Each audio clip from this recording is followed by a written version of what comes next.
Neville Goddard, 1950. The Law and the Promise. Chapter 1. Imagining Creates Reality. Man is all imagination. God is man and exists in us and we in him. The eternal body of man is the imagination, that is God, himself. Blake. The purpose of the first portion of this book is to show, through actual true stories, how imagining creates reality. Science progresses by way of hypotheses, tentatively tested and afterwards accepted or rejected according to the facts of experience. The claim that imagining creates reality needs no more consideration than is allowed by science. It proves itself in performance. The world in which we live is a world of imagination. In fact, life itself is an activity of imagining.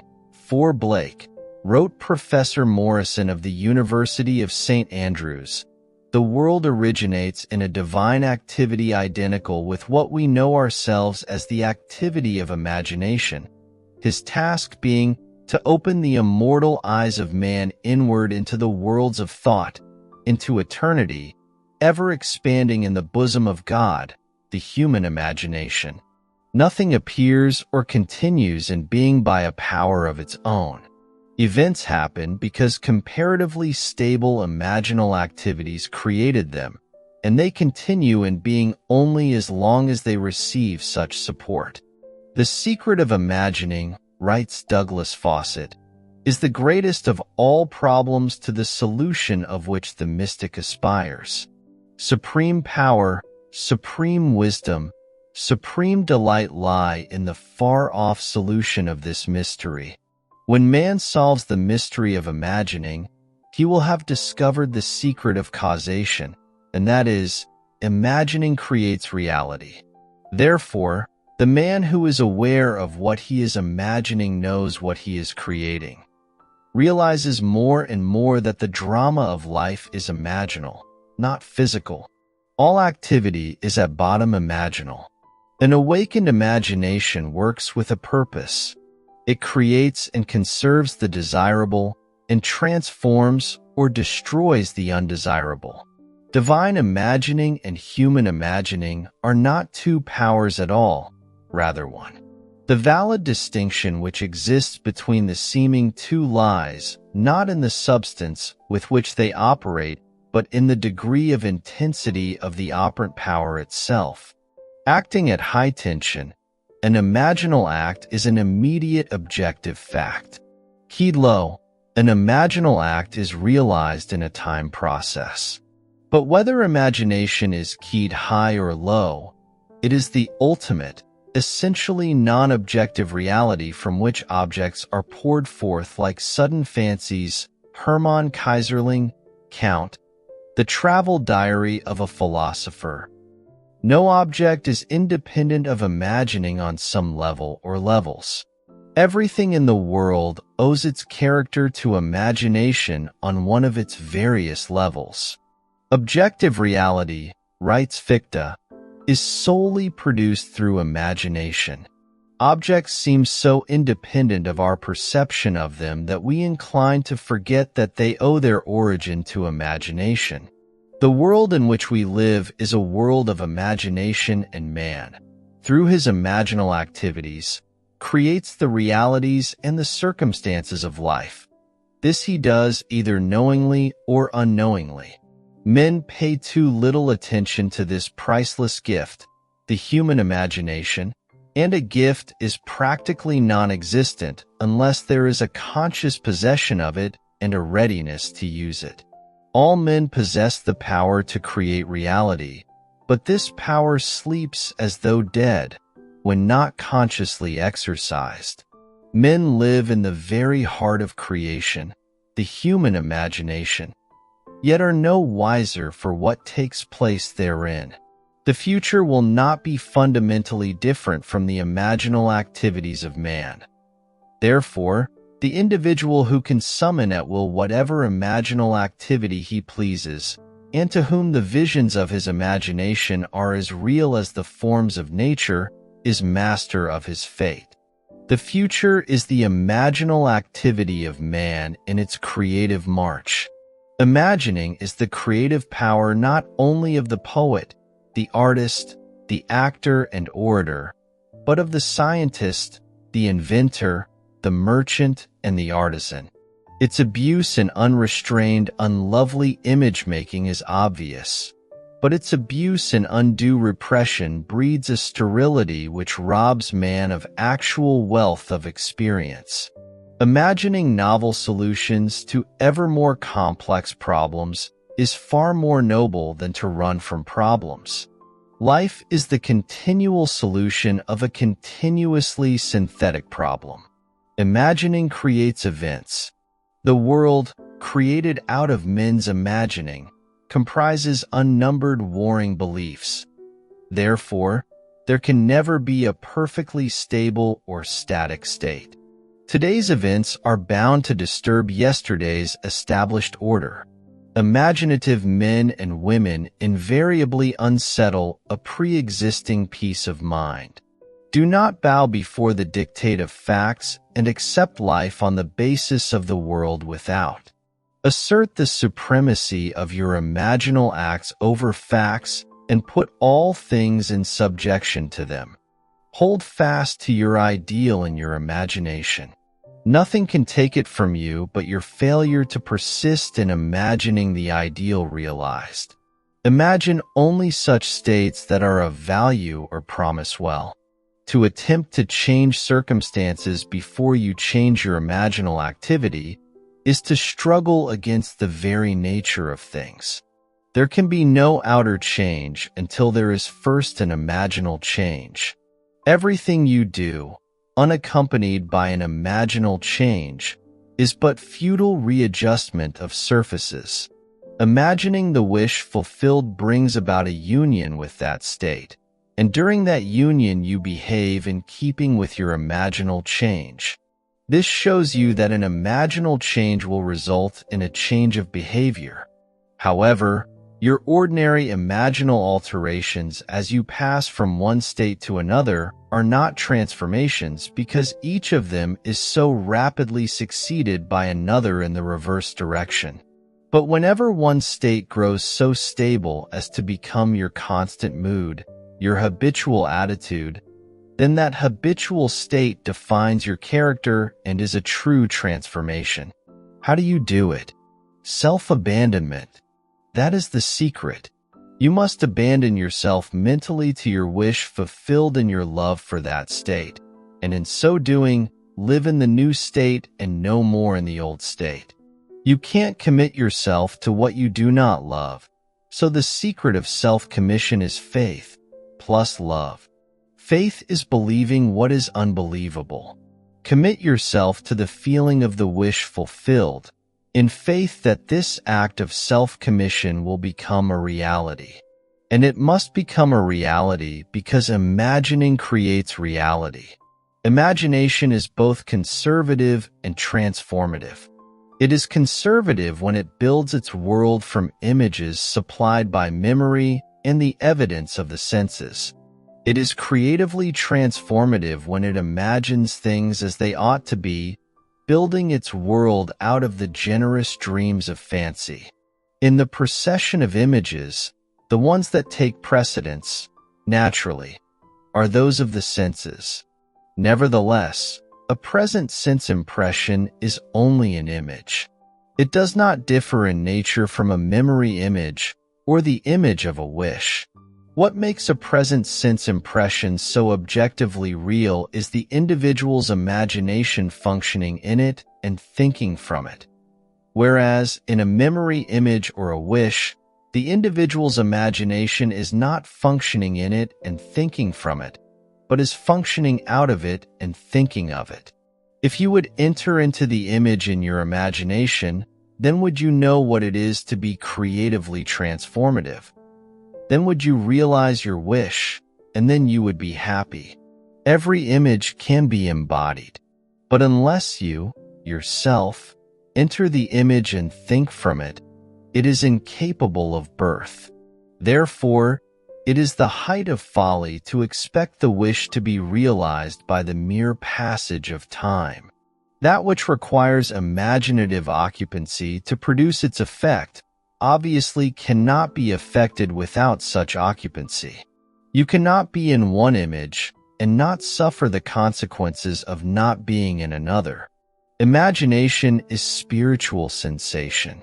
Enter the image of the wish fulfilled, then give it sensory vividness and tones of reality by mentally acting as you would act were it a physical fact. Now, this is what I mean by spiritual sensation. Imagine that you are holding a rose in your hand. Smell it. Do you detect the odor of roses? Well, if the rose is not there, why is its fragrance in the air? Through spiritual sensation, that is, through imaginal sight, sound, scent, taste, and touch, you can give to the image sensory vividness. If you do this, all things will conspire to aid your harvesting, and upon reflection you will see how subtle were the threads that led to your goal. You could never have devised the means which your imaginal activity employed to fulfill itself. If you long to escape from your present sense fixation, to transform your present life into a dream of what might well be, you need but imagine that you are already what you want to be and to feel the way you would expect to feel under such circumstances. Like the make-believe of a child who is remaking the world after its own heart, create your world out of pure dreams of fancy. Mentally enter into your dream. Mentally do what you would actually do, were it physically true. You will discover that dreams are realized not by the rich, but by the imaginative. Nothing stands between you and the fulfillment of your dreams but facts, and facts are the creations of imagining. If you change your imagining, you will change the facts. Man and his past are one continuous structure. This structure contains all of the facts which have been conserved and still operate below the threshold of his surface mind. For him, it is merely history. For him, it seems unalterable, a dead and firmly fixed past. But for itself, it is living. It is part of the living age. He cannot leave behind him the mistakes of the past, for nothing disappears. Everything that has been is still in existence. The past still exists, and it gives, and still gives, its results. Man must go back in memory, seek for and destroy the causes of evil, however far back they lie. This going into the past and replaying a scene of the past in imagination as it ought to have been played the first time, I call revision, and revision results in repeal. Changing your life means changing the past. The causes of any present evil are the unrevised scenes of the past. The past and the present form the whole structure of man. They are carrying all of its contents with it. Any alteration of content will result in an alteration in the present and future. Live nobly, so that mind can store a past well worthy of recall. Should you fail to do so, remember, the first act of correction or cure is always revise. If the past is recreated into the present, so will the revised past be recreated into the present, or else the claim, though your sins are like scarlet, they shall be as white as snow. Isaiah 1 verse 18 is a lie, and it is no lie. The purpose of the story-to-story commentary that follows is to link up as briefly as possible the distinct but never disconnected themes of the 14 chapters into which I have divided the first part of this book. It will serve, I hope, as a thread of coherent thought that binds the whole into proof of its claim. Imagining creates reality. To make such a claim is easily done. To prove it in the experience of others is far sterner. To stir you to use the law constructively in your own life, that is the aim of this book. Chapter 2, Dwell Therein. My God, I heard this day that none doth build a stately habitation, but he that means to dwell therein. What house more stately hath there been, or can be, than is man, to whose creation all things are in decay? George Herbert.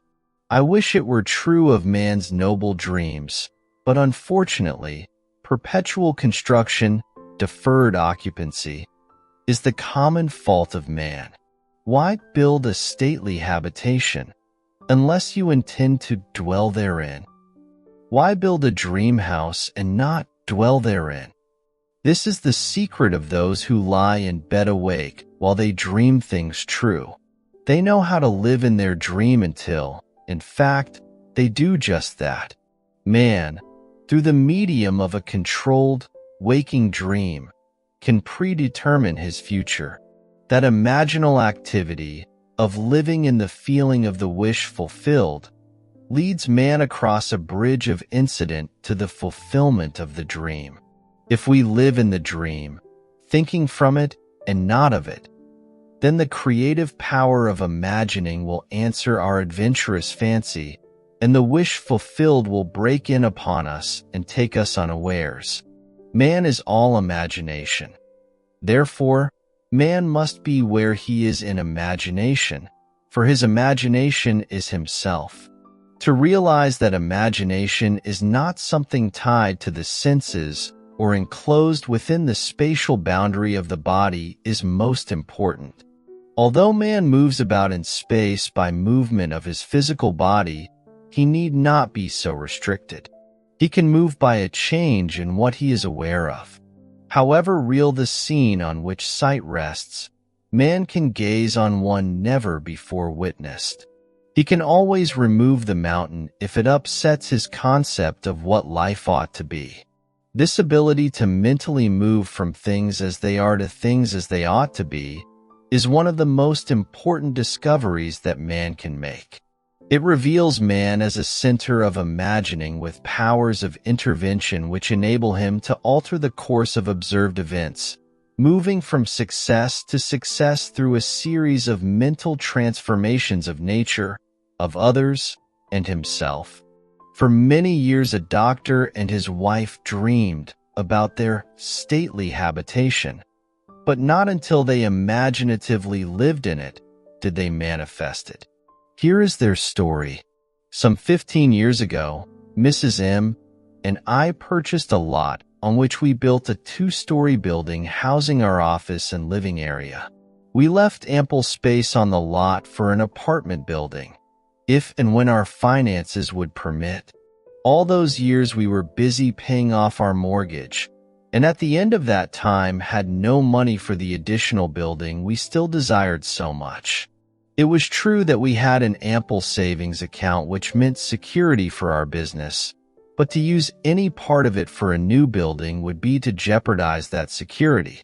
But now your teaching awakened a new concept, boldly telling us we could have what we most desired through the controlled use of our imagination, and that realizing a desire was made more convincing without money.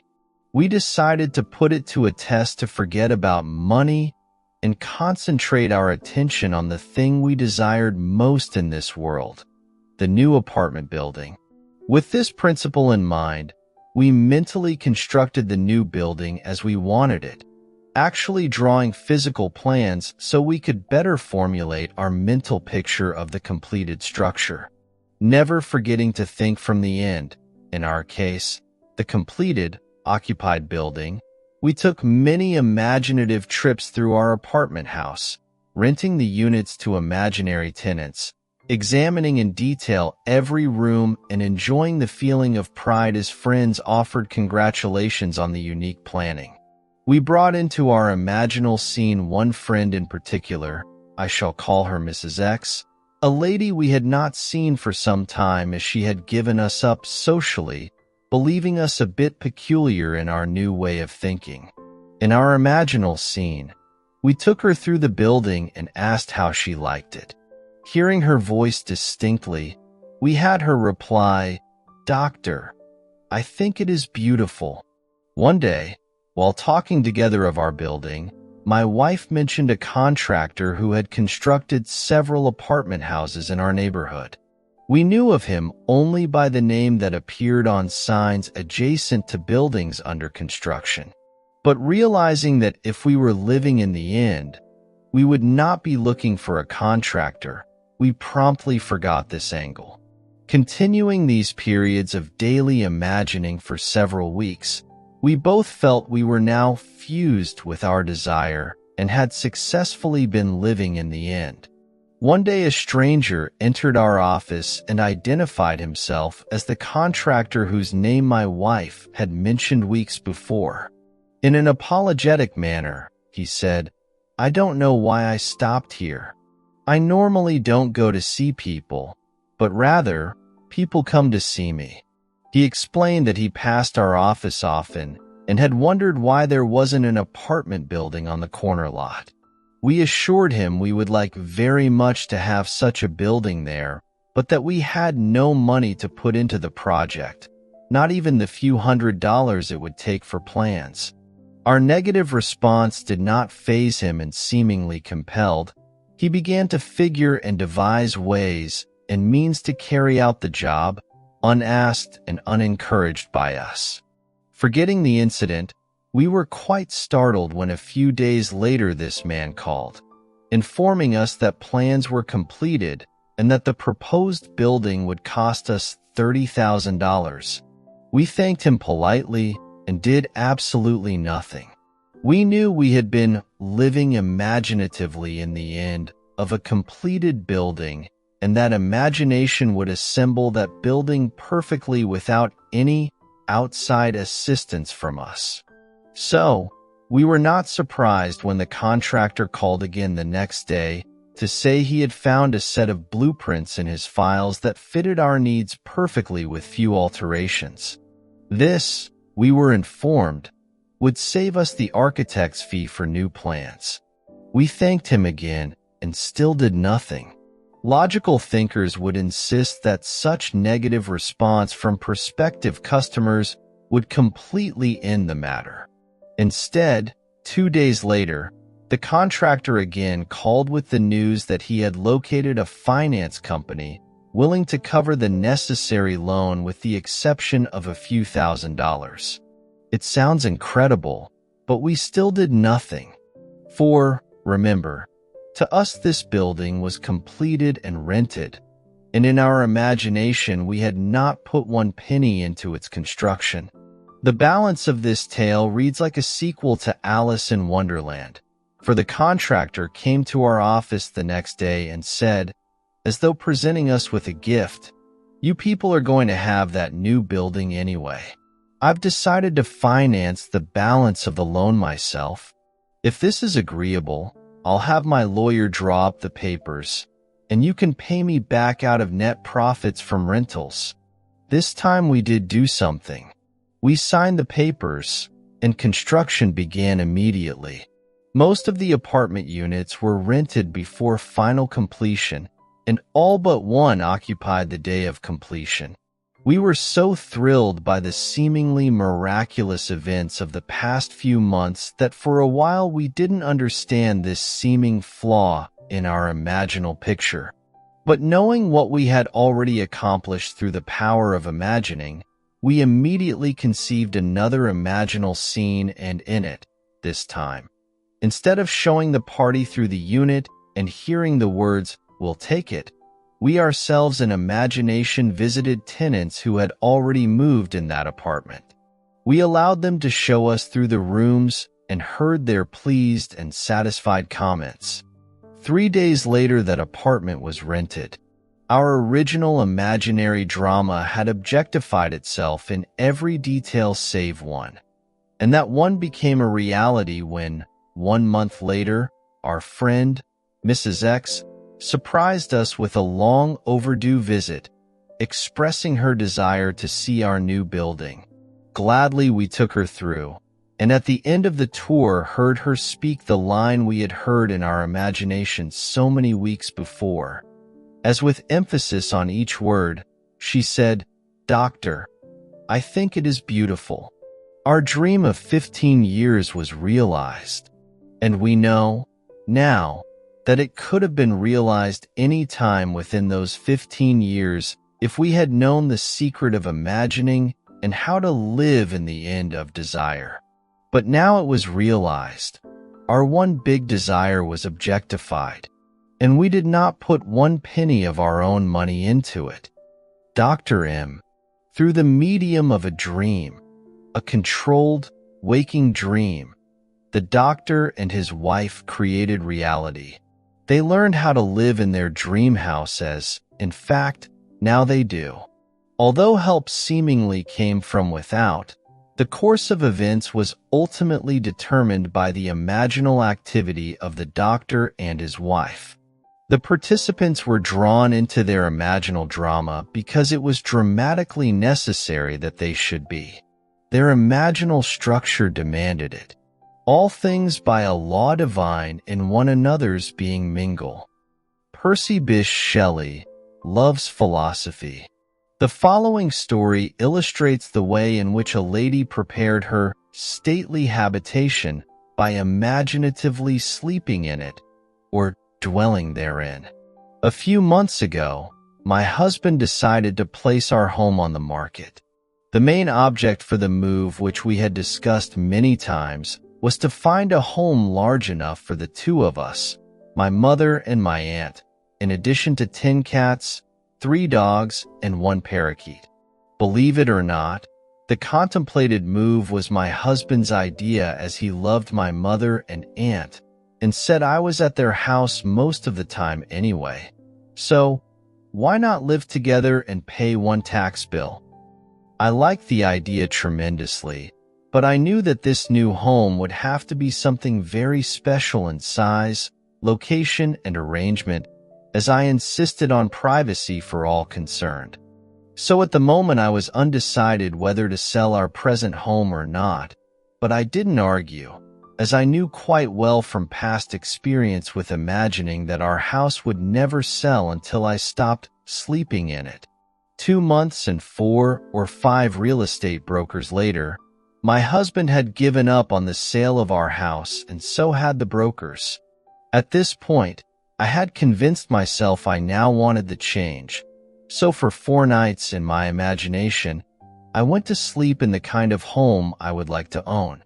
On the 5th day, my husband had an appointment at a friend's home, and while there, met a stranger who just happened to be looking for a house in the hills. He was, of course, brought swiftly back to see our house, which he walked through once and said, "I'll buy it." This didn't make us very popular with the brokers, but that was all right with me, as I was happy to keep the broker's commission in the family. We moved within 10 days and stayed with my mother while looking for our new home. We listed our requirements with every agent on the Sunset Strip only because I wouldn't move out of the area, and each one of them without exception informed us we were both mad.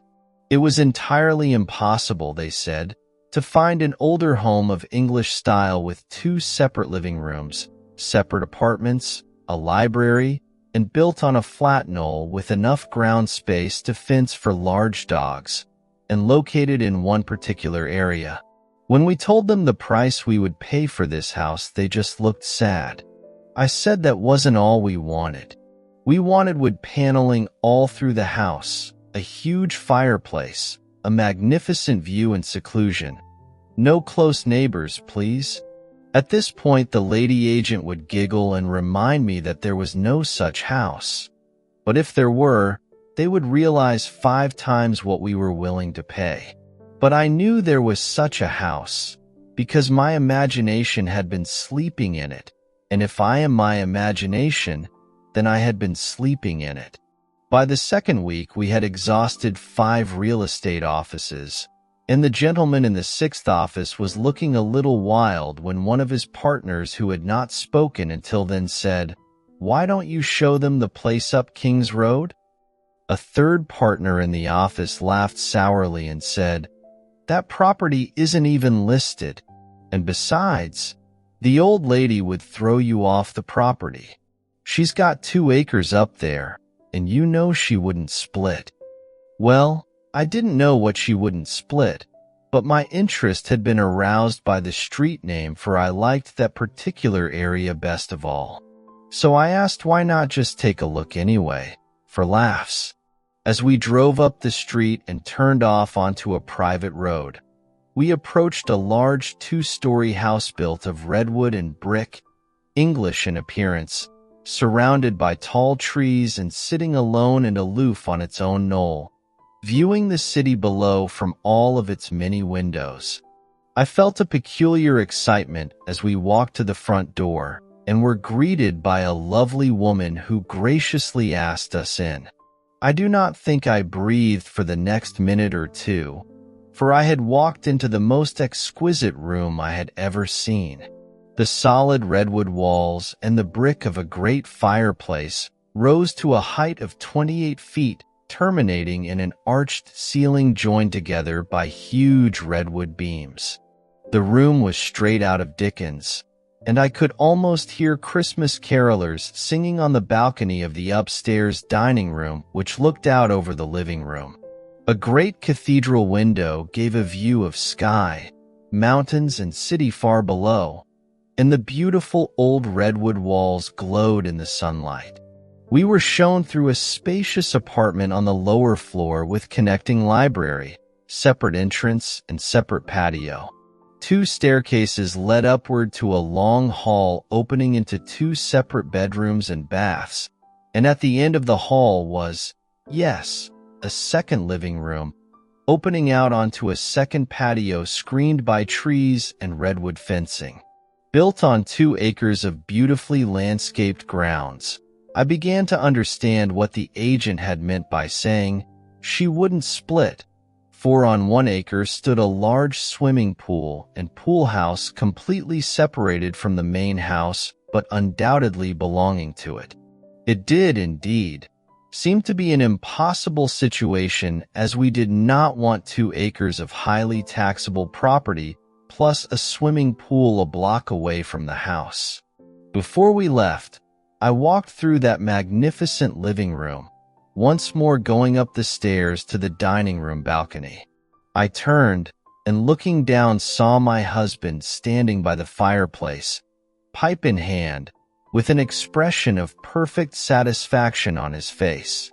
I placed my hands on the balcony railing and watched him for a moment. When we were back in the real estate office, the 3 agents were ready to close for the day, but my husband detained them, saying, "Let's make her an offer anyway. Maybe she will split the property. What can we lose?"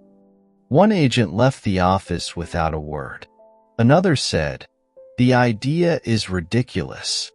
The agent we had originally talked to said, "Forget it. It's a pipe dream."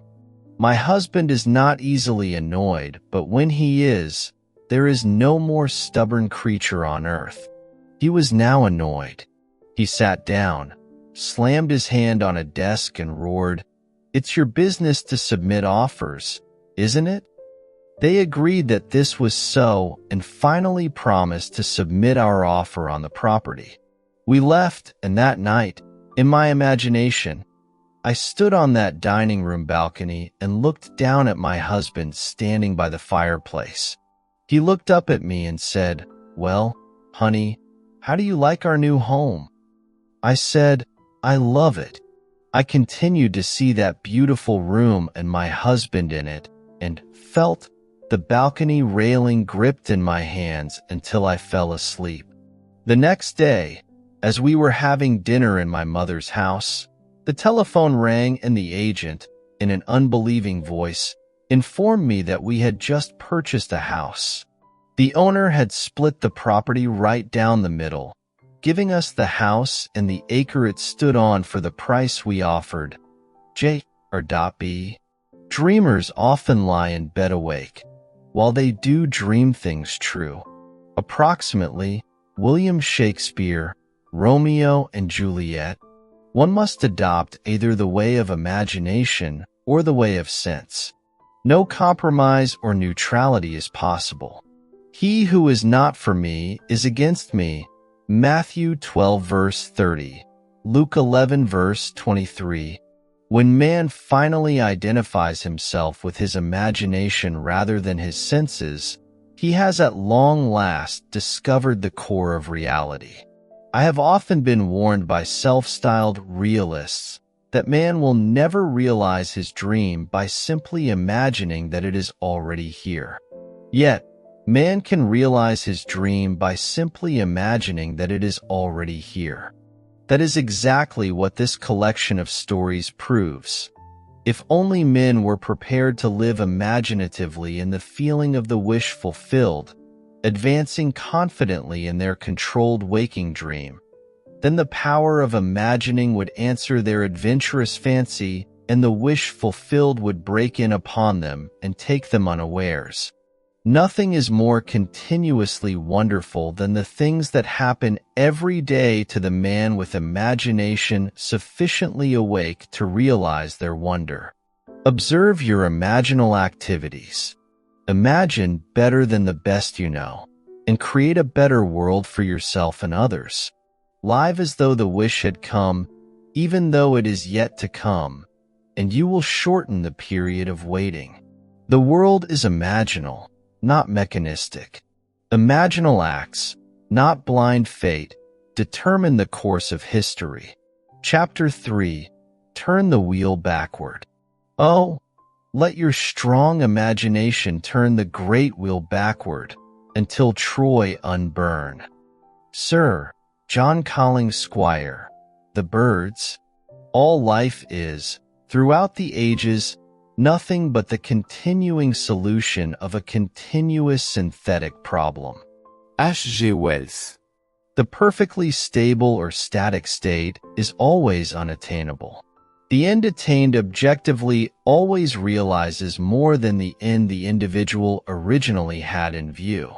This, in turn, creates a new situation of inner conflict, needing novel solutions to force man along the path of creative evolution. His touch is infinite and lends a yonder to all ends. George Meredith, Hymn to Color. Today's events are bound to disturb yesterday's established order. The creatively active imagination invariably unsettles a pre-existing peace of mind. The question may arise as to how, by representing others to ourselves as better than they really were, or mentally rewriting a letter to make it conform to our wish, or by revising the scene of an accident, the interview with the employer, and so on, could change what seems to be the unalterable facts of the past. But remember my claims for imagining. Imagining creates reality. What it makes, it can unmake. It is not only conservative, building a life from images supplied by memory. It is also creatively transformative, altering a theme already in being. The parable of the unjust steward, Luke 16 verses 1-8, gives the answer to this question. We can alter our world by means of a certain illegal imaginal practice, by means of a mental falsification of the facts, that is, by means of a certain intentional imaginal alteration of that which we have experienced. All this is done in one's own imagination. This is a form of falsehood which not only is not condemned, but is actually approved in the gospel teaching. By means of such a falsehood, a man destroys the causes of evil and acquires friends, and on the strength of this revision proves, judging by the high praise the unjust steward received from his master, that he is deserving of confidence. Because imagining creates reality, we can carry revision to the extreme and revise a scene that would be otherwise unforgivable. We learn to distinguish between man, who is all imagination, and those states into which he may enter. An unjust steward, looking at another's distress, will represent the other to himself as he ought to be seen. Were he, himself in need, he would enter his dream in his imagination and imagine what he would see and how things would seem and how people would act. after these things should be. Then, in this state he would fall asleep, feeling the way he would expect to feel under such circumstances. Would that all the Lord's people were unjust stewards, mentally falsifying the facts of life to deliver individuals forevermore. For the imaginal change goes forward, until at length the altered pattern is realized on the heights of attainment. Our future is our imaginal activity in its creative march. Imagine better than the best you know. To revise the past is to reconstruct it with new content. Man should daily relive the day as he wished he had lived it, revising the scenes to make them conform to his ideals. For instance, suppose today's mail brought disappointing news. Revise the letter. Mentally rewrite it and make it conform to the news you wish you had received. Then, in imagination, read the revised letter over and over again, and this will arouse the feeling of naturalness. And imaginal acts become facts as soon as we feel natural in the act. This is the essence of revision, and revision results in repeal. This is exactly what FB did. Late in July, I wrote to a real estate agent of my desire to sell a piece of land which had been a financial burden to me. His negative reply listed all the reasons why sales were at a standstill in that area, and he forecast a bleak period of waiting until after the first of the year. I received his letter on a Tuesday, and, in my imagination, I rewrote it with words indicating that the agent was eager to take my listing. I read this revised letter over and over, and I extended my imaginal drama using your theme of the four mighty ones of our imagination, from your book, Seed Time and Harvest, the producer, the author, the director, and the actor. In my imaginal scene as producer, I suggested the theme, the lot is sold for a profit. As the author, I wrote this simple scene which, to me, implied fulfillment. Standing in the real estate office, I extended my hand to the agent and said, "Thank you, sir," and he replied, "It was a pleasure doing business with you." As director, I rehearsed myself as actor until that scene was vividly real, and I felt the relief which would be mine if the burden were really lifted. 3 days later, the agent I had originally written phoned me saying he had a deposit for my lot at the price I had specified. I signed the papers in his office the next day, extended my hand and said, "Thank you, sir." The agent replied, "It was a pleasure doing business with you." 5 days after I had constructed and enacted an imaginal scene, it became a physical reality and was played word for word just as I had heard it in my imagination. The feeling of relief and joy came, not so much from selling the property, but from the incontrovertible proof that my imagined drama worked. F.B. If the thing accomplished were all, how futile. But F.B. discovered a power within himself that can consciously create circumstances. By mentally falsifying the facts of life, man moves from passive reaction to active creation. This breaks the wheel of recurrence and builds a cumulatively enlarging future. If man does not always create in the full sense of the word, it is because he is not faithful to his vision, or else he thinks of what he wants rather than from his wish fulfilled. Man is such an extraordinary synthesis, partly tied by his senses, and partly free to dream that his internal conflicts are perennial. The state of conflict in the individual is expressed in society. Life is a romantic adventure. To live creatively, imagining novel solutions to ever more complex problems is far nobler than to restrain or kill out desire.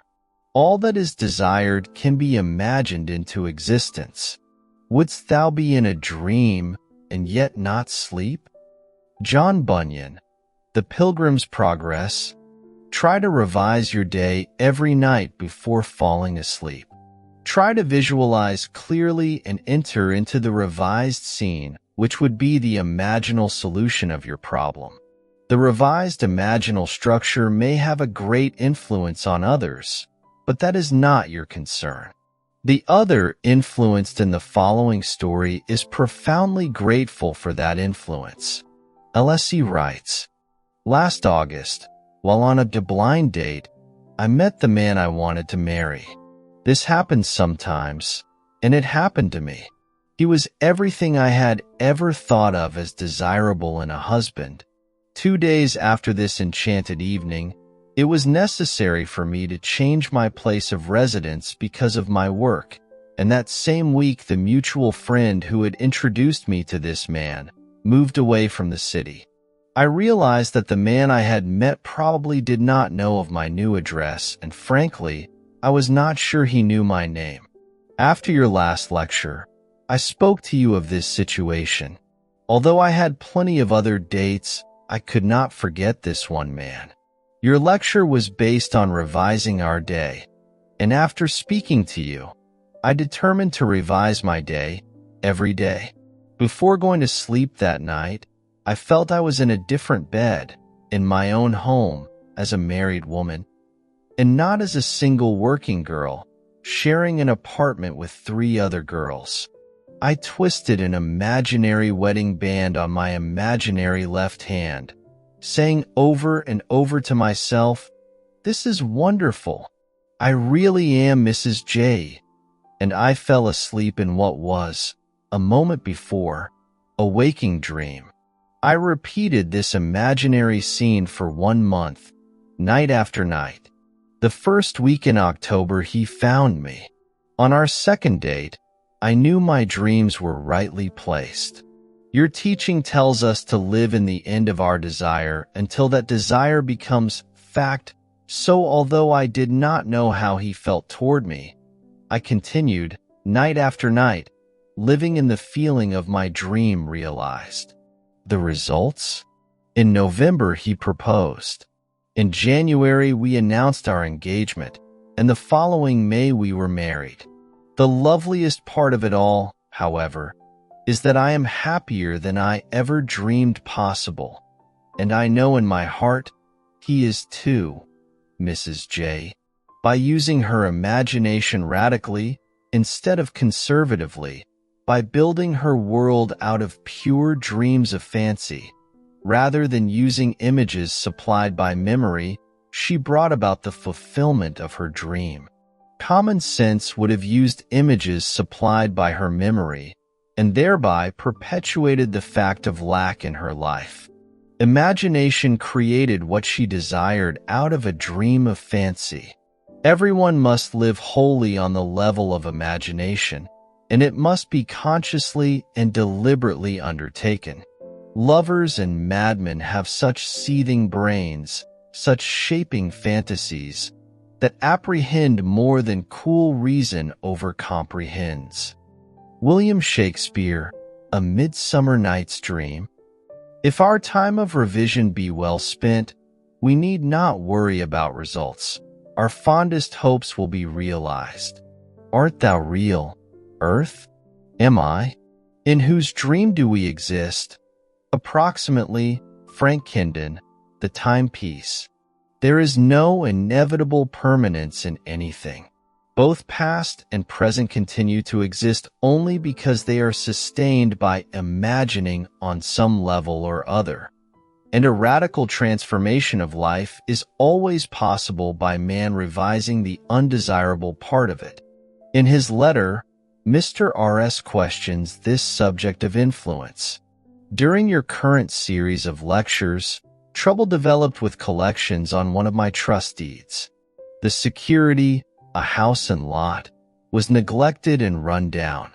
The owners were apparently spending their money in bars while their 2 little girls, aged 9 and 11, were noticeably uncared for.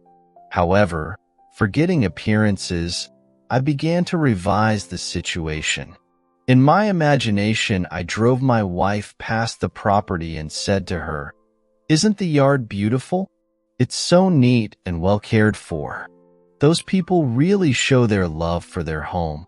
This is one trust deed we will never have to worry about. I would see the house and lot as I wanted to see it. A place so lovely, it gave me a warm glow of pleasure. Every time the thought of this property came to me, I repeated my imaginal scene. After I had been practicing this revision for some time, the woman who lived in the house had an automobile accident. While she was in the hospital, her husband disappeared. The children were cared for by neighbors, and I was tempted to visit the mother in the hospital to reassure her of assistance, if necessary. But how could I, when my imaginary scene implied that she and her family were happy, successful, and obviously contented? So I did nothing but my daily revision. A short while after leaving the hospital, the woman and her 2 daughters disappeared also. Payments were sent in on the property, and a few months later, she reappeared with a wedding certificate and a new husband. At this writing, all payments are right up to date. The 2 little girls are obviously happy and well cared for, and a room has been added to the property by the owners, giving our trust deed additional security. It was mighty nice to solve my problem without threats, unkind words, eviction, or worry about the little girls. But was there something in my imagining that sent that woman to the hospital? R.S. Any imaginal activity acquiring intensity through our concentrated attention to clarity of the end desired tends to overflow into regions beyond where we are, but we must leave it to take care of such imaginal activity itself. It is marvelously resourceful in adapting and adjusting means to realize itself. Once we think in terms of influence rather than of clarity of the end desired, the effort of imagination becomes an effort of will, and the great art of imagining is perverted into tyranny. The buried past usually lies deeper than our surface mind can plumb. But fortunately, for this lady, she remembered and proved that the made past can also be unmade through revision. For 39 years, I had suffered from a weak back. The pain would increase and decrease, but would never leave completely. The condition had progressed to the point where I used medical treatment almost constantly. The doctor would put the hip right for the moment, but the pain simply would not go away. One night I heard you speak of revision and wondered to myself if a condition of almost 40 years could be revised. I had remembered that at the age of 3 or 4 years I had fallen backward from a very high swing and had been quite ill at that time because of a serious hip injury. From that time on I had never been completely free from pain and had paid many a dollar to alleviate the condition, to no avail. This year, during the month of August, the pain had become more intense, and one night I decided to test myself and attempt to revise that ancient accident which had been the cause of so much distress and pain and costly medical fees most of my adult life. Many nights passed before I could feel myself back to the age of childhood play, but I succeeded. One night I actually felt myself on that swing, feeling the rush of wind as the swing rose higher and higher. As the swing slowed down, I jumped forward, landing solidly and easily on my feet. In the imaginal action I ran to my mother and insisted that she come watch what I could do. I did it again, jumping down from the swing and landing safely on my 2 feet. I repeated this imaginal act over and over until I fell asleep in the doing of it. Within 2 days, the pain in my back and hip began to recede, and within 2 months, pain no longer existed for me. A condition that had plagued me for more than 39 years, that had cost a small fortune in attempted cure, was no more. L.H. It is to the pruning shears of revision that we owe our prime fruit. Man and his past are one continuous structure. This structure contains all of the past which has been conserved and still operates below the threshold of his senses to influence the present and the future of his life. The whole is carrying all of its contents with it. Any alteration of content will result in an alteration in the present and the future. The first act of correction or cure is always revise. If the past can be recreated into the present, so can the revised past. And thus the revised past appears within the very heart of her present life. Not fate, but a revised past brought her good fortune. Make results and accomplishment the crucial test of true imagination, and your confidence in the power of imagination to create reality will grow gradually from your experiments with revision confronted by experience. Only by this process of experiment can you realize the potential power of your awakened and controlled imagination.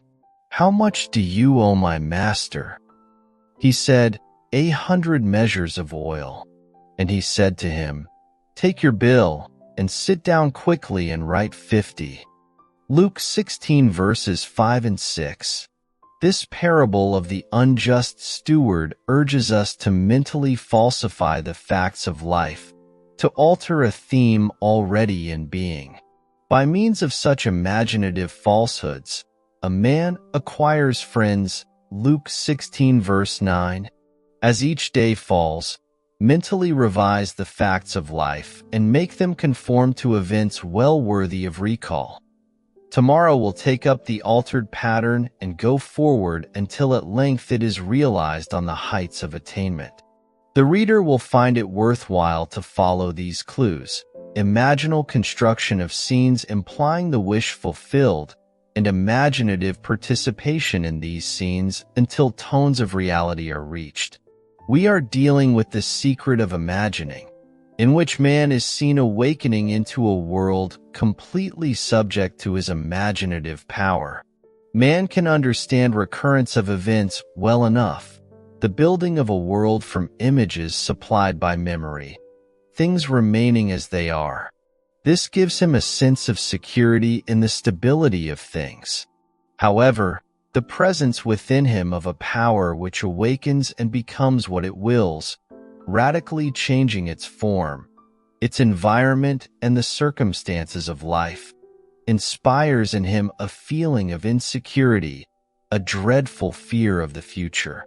Now, it is high time to awake out of sleep, Romans 13 verse 11, and put an end to all the unlovely creations of sleeping man. Revise each day. Let your strong imagination turn the great wheel backward until Troy unburn. Sir John Collins Squire, The Birds, Chapter 4. There is no fiction. The distinction between what is real and what is imaginary is not one that can be finally maintained. All existing things are, in an intelligible sense, imaginary. John S. Mackenzie. There is no fiction.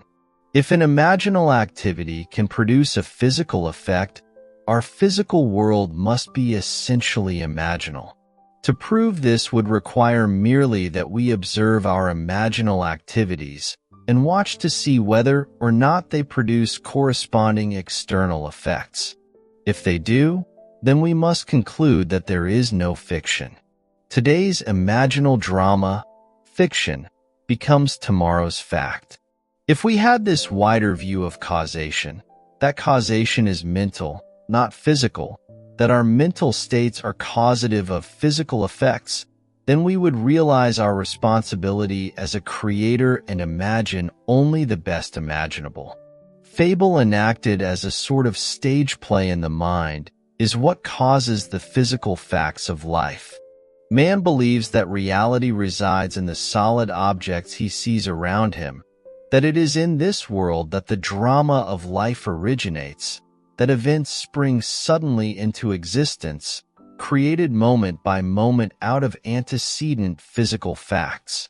But causation does not lie in the external world of facts. The drama of life originates in the imagination of man. The real act of becoming takes place within man's imagination and not without. The following stories could define causation as the assemblage of mental states, which occurring creates that which the assemblage implies. The foreword from Walter Lord's A Night to Remember illustrates my claim. Imagining creates reality.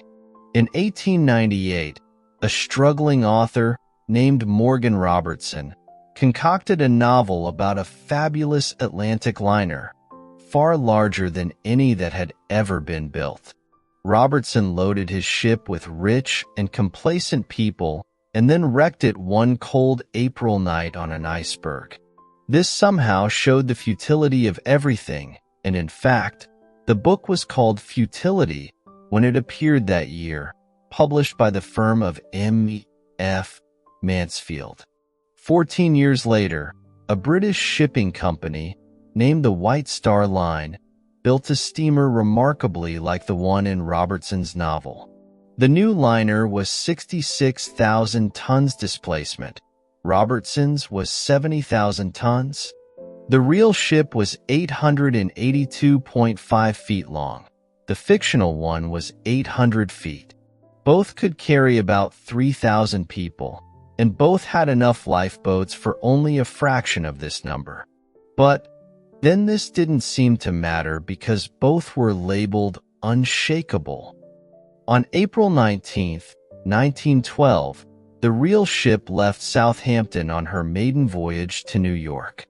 Her cargo included a priceless copy of the Rubaiyat of Omar Khayyam and a list of passengers collectively worth $250 million. On her way over, she, too, struck an iceberg and went down on a cold April night.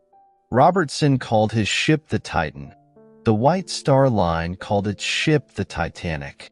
Had Morgan Robertson known that imagining creates reality, that today's fiction is tomorrow's fact, would he have written the novel Futility?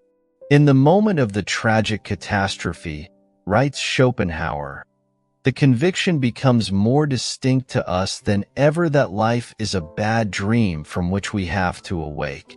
And the bad dream is caused by the imaginal activity of sleeping humanity.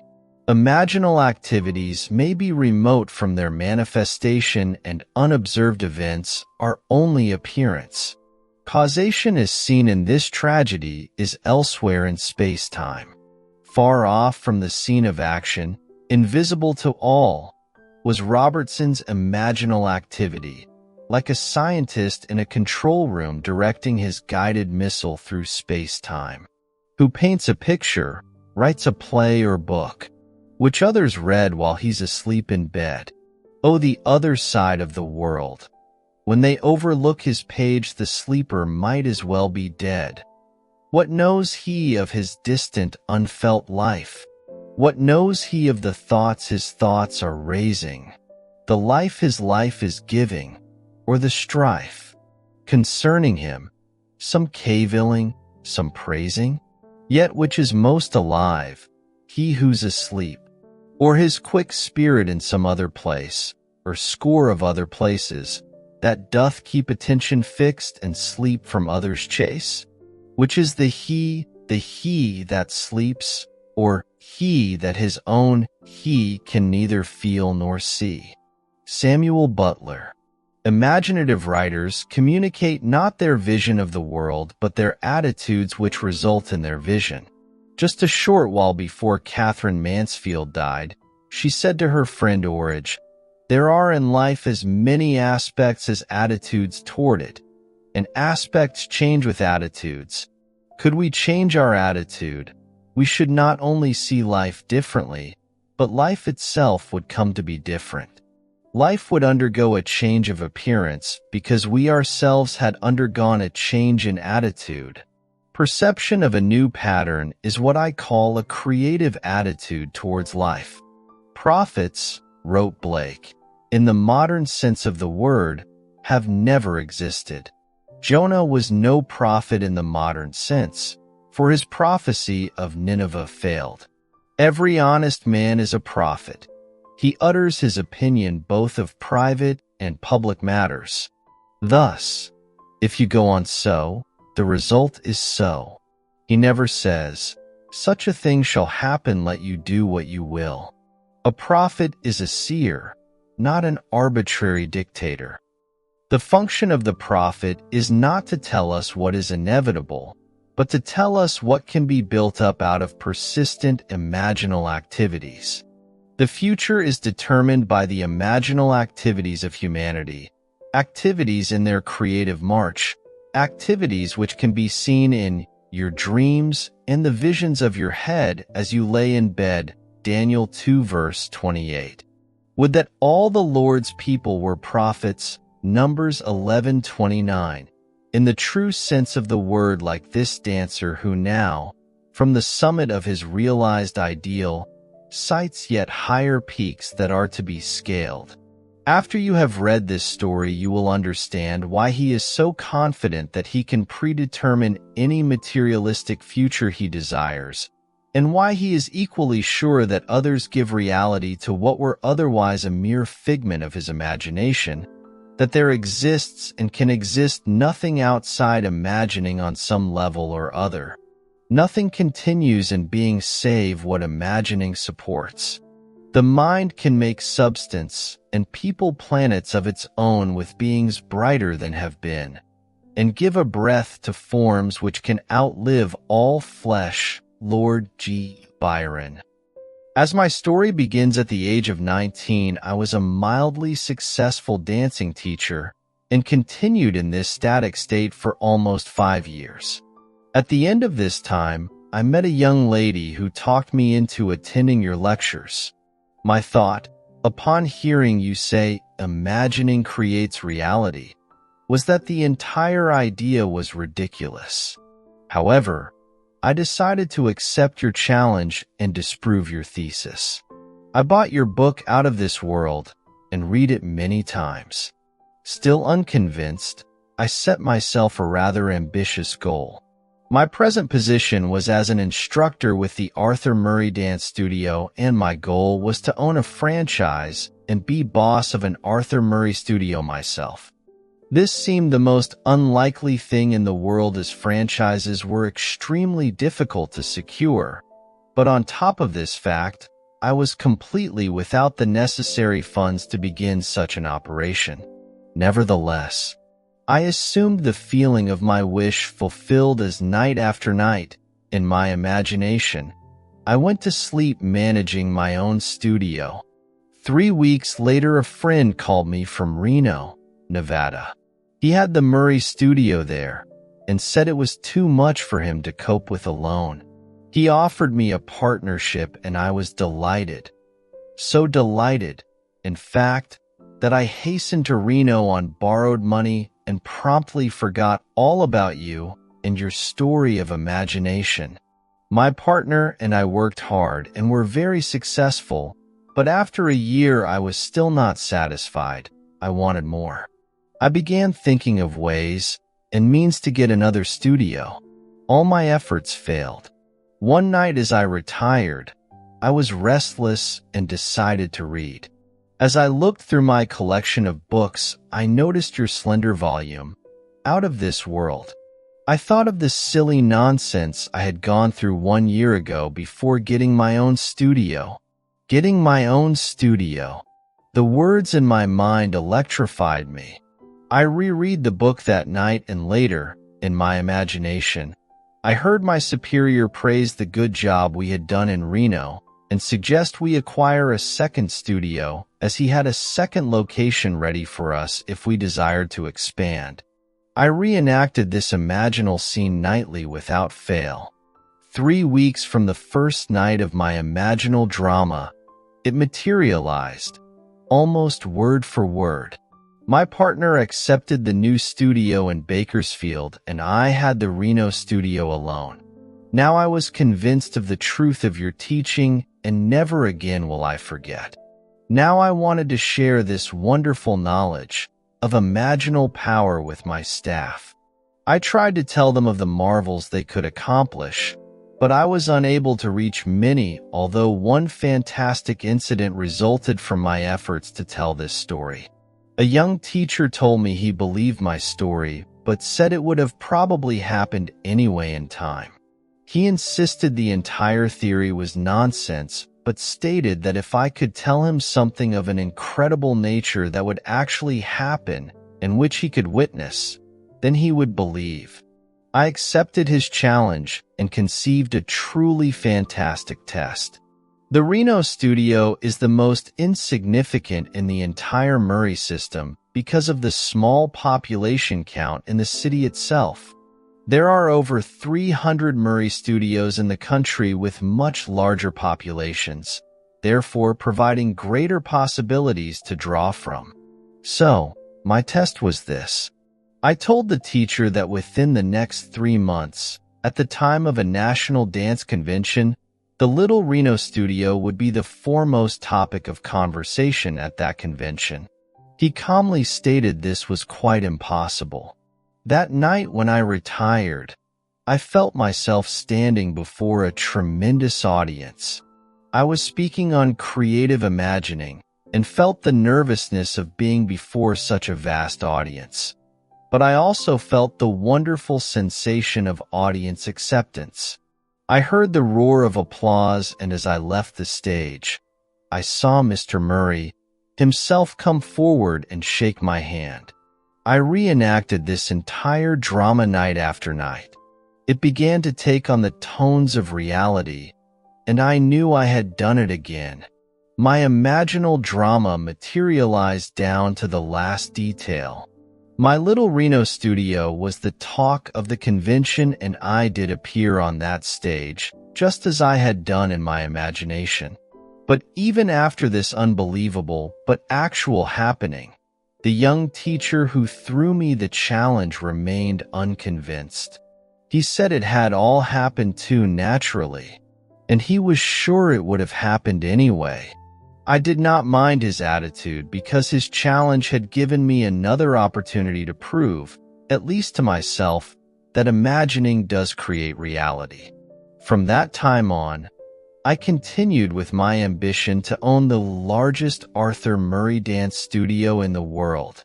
Night after night, in my imagination, I heard myself accepting a studio franchise for a great city. Within 3 weeks, Mr. Murray called me and offered a studio in a city of 1.5 million people. It is now my goal to make my studio the greatest and biggest in the entire system. And of course, I know it will be done through my imagination. E.O.L. Jr.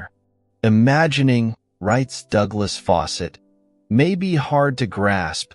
Being quicksilver-like, it vanishes into each of its metamorphoses and thereby displays its transformative magic. We must look beyond the physical fact for the imagining which has caused it. For 1 year E.O.L. Jr. lost himself in his metamorphosis, but fortunately he remembered the silly nonsense he had gone through before getting his own studio and reread the book. Imaginal acts on the human level need a certain interval of time to develop, but imaginal acts, whether committed to print or locked in the bosom of a hermit, will realize themselves in time. Test yourself, if only out of curiosity. You will discover the profit is your own imagining, and you will know there is no fiction. We should never be certain that it was not some woman treading in the winepress who began that subtle change in men's mind, or that the passion, because of which so many countries were given to the sword, did not begin in the mind of some shepherd boy, lighting up his eyes for a moment before it ran upon its way. William Butler Yeats. There is no fiction. Imagining fulfills itself in what our lives become. And now I have told you before it takes place, so that when it does take place, you may believe. John 14 verse 29. The Greeks were right. The gods have come down to us in the likeness of men. Acts 14 verse 11. But they have fallen asleep, and do not realize the might they wield by their imaginal activities.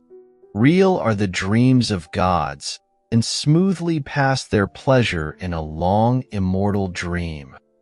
John Keats, E.B., an author, is fully aware that today's fiction can become tomorrow's fact.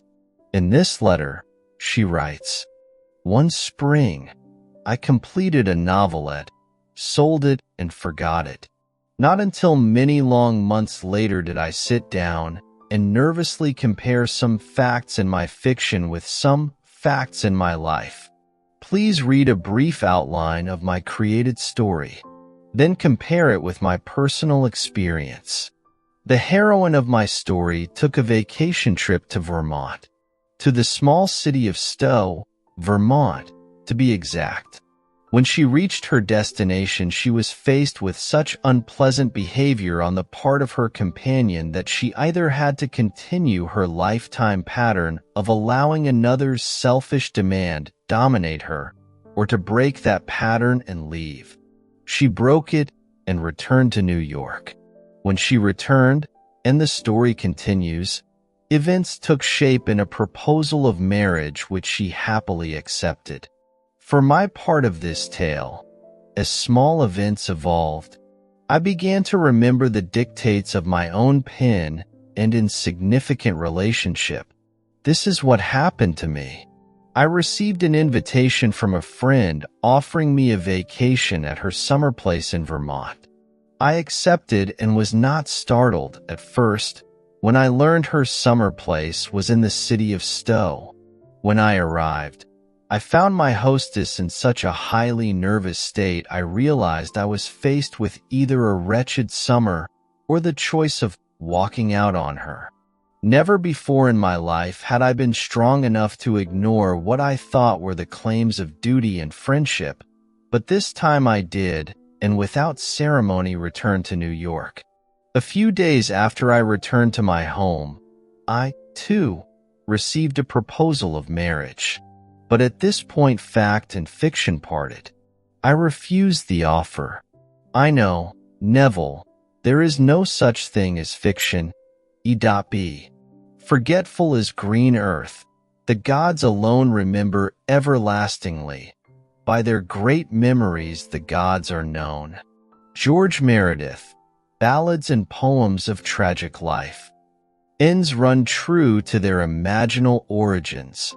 We reap the fruit of forgotten blossom time. In life the events do not come up always where we have strewn the seed, so that we may not recognize our own harvest. Events are the emergence of a hidden imaginal activity. Man is free to imagine whatever he desires. This is why, despite all fatalists and misguided prophets of doom, all awakened men know that they are free. They know that they are creating reality. Is there a scriptural passage to support this claim? Yes, and it came to pass, as he interpreted to us, so it was. Genesis 41 verse 13. W.B. Yeats must have discovered that there is no fiction, for after describing some of his experiences in the conscious use of imagination, he writes, "If all who have described events like this have not dreamed, we should rewrite our histories for all men. Certainly all imaginative men must be forever casting forth enchantments, glamours, illusions, and all men, especially tranquil men, who have no powerful egotistic life must be continually passing under their power. Our most elaborate thoughts, elaborate purposes, precise emotions are often, as I think, not really ours, but have on a sudden come up, as it were, out of hell or down out of heaven, ideas of good and evil. There is no fiction. Imagine better than the best you know." Chapter 5, Subtle Threads. All you behold, though it appears without, it is within. In your imagination, of which this world of mortality is but a shadow. Blake. Nothing appears or continues in being by a power of its own. Events happen because comparatively stable imaginal activities created them, and they continue in being by virtue of the support they receive from such imaginal activities. The part which imagining the wish fulfilled plays in consciously creating circumstances is obvious in this series of stories. You will see how the telling of one story of the successful use of imagination can serve as a spur and a challenge to others to try it and see. One night, a gentleman rose in my audience. He said that he had no question to ask, but would like to tell me something. This was his story. When he came out of the armed forces after World War II, he got a job that gave him take-home pay of $25 a week. After 10 years, he was making $600 a month. At that time, he bought my book, Awakened Imagination, and read the chapter, The Pruning Shears of Revision. Through the daily practice of revision, as set forth there, he was able to tell my audience 2 years later that his income was equal to that of the President of the United States. In my audience sat a man who, by his confession, was broke.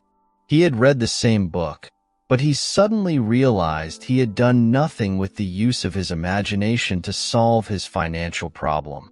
He decided he would try to imagine himself as the winner of the 5 to 10 pool at Caliente racetrack.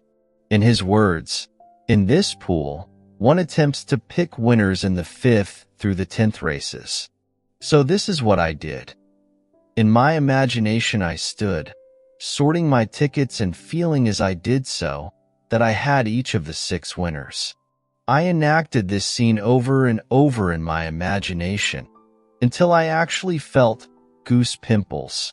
Then I saw the cashier giving me a large sum of money which I placed beneath my imaginary shirt. This was my entire imaginal drama, and for 3 weeks, night after night, I enacted this scene and fell asleep in the action. After 3 weeks, I traveled physically to the Caliente racetrack, and on that day, every detail of my imaginative play was actually realized. The only change in the scene was that the cashier gave me a check for a total of $84,000 instead of currency, T.K. After my lecture the night this story was told, a man in the audience asked me if I thought it possible for him to duplicate TK's experience. I told him he must decide the circumstances of his imaginal scene himself, but that whatever scene he chose, he must create a drama he could make natural to himself and imagine the end intently with all the feeling he could muster. He must not labor for the means to the end, but live imaginatively in the feeling of the wish fulfilled. 1 month later, he showed me a check for $16,000 which he had won in another 5 to 10 pool at the same Caliente race track the previous day. This man had a sequel to his most interesting duplication of TK's good fortune. His first win took care of his immediate financial difficulties, although he wanted more money for future family security. Also, and more important to him, he wanted to prove that this had not been an accident. He reasoned that if his good luck could happen a second time in succession, the so-called law of percentages would give way to proof for him that his imaginal structures were actually producing this miraculous reality. And so he dared to put his imagination to a second test. He continues, "I wanted a sizable bank account, and this, to me, meant seeing a large balance on my bank statements. Therefore, in my imagination I enacted a scene which took me into 2 banks. In each bank, I would see an appreciative smile meant for me from the bank manager as I walked into his establishment, and I would hear the teller's cordial greeting. I would ask to see my statement. In one bank, I saw a balance of $10,000. In the other bank, I saw a balance of $15,000. My imaginal scene did not end there.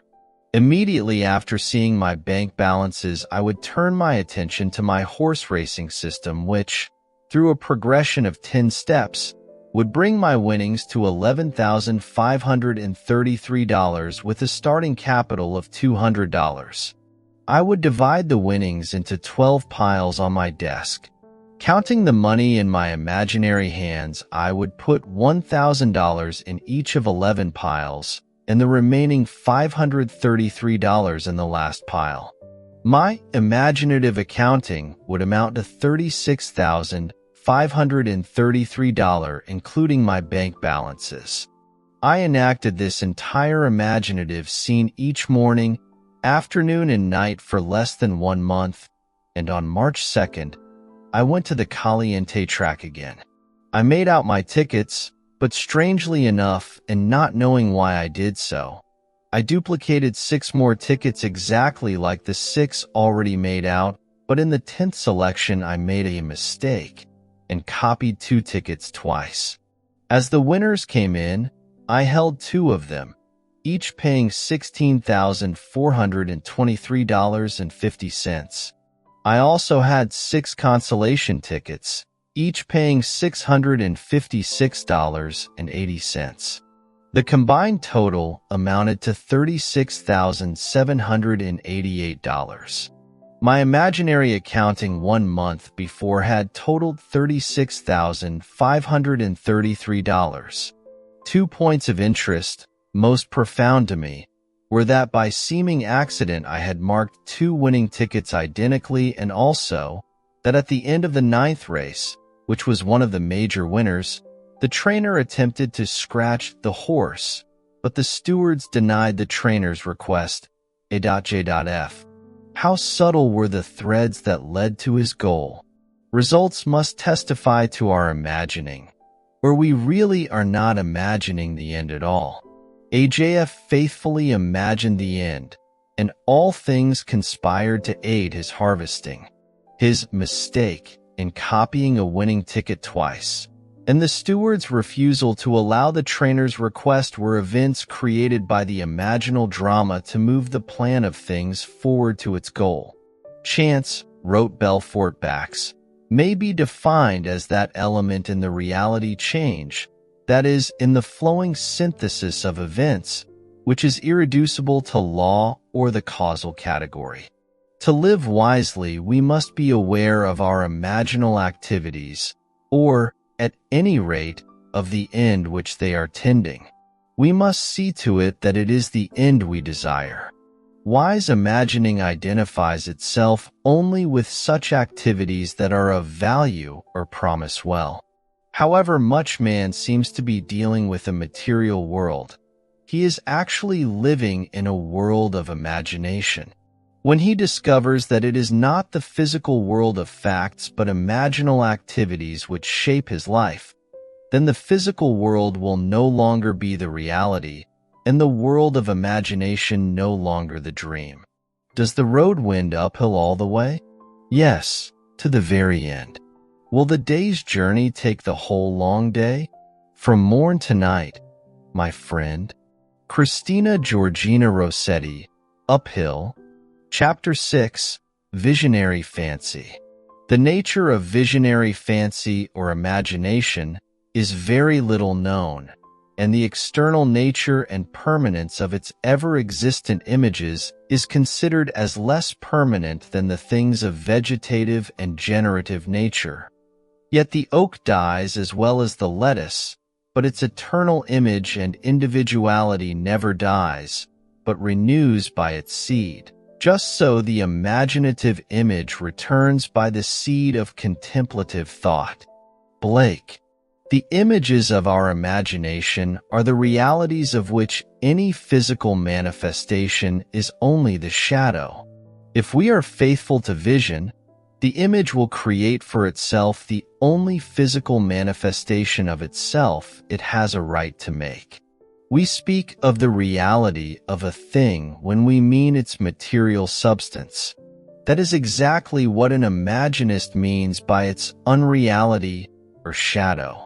Imagining is spiritual sensation. Enter into the feeling of your wish fulfilled. through spiritual sensation, through your use of imaginal sight, sound, scent, taste, and touch. You will give to your image the sensory vividness necessary to produce that image in your outer or shadow world. Here is the story of one who was faithful to his vision.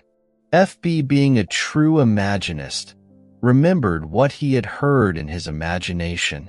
Thus he writes, "A friend who knows my passionate fondness for opera tried to get Kirsten Flagstad's complete recording of Tristan and Isolde for me at Christmas. In over a dozen record stores he was told the same thing. RCA Victor is not reissuing this recording, and there have been no copies available since June. On December 27th, I determined to prove your principle again by getting the album I desired so intensely.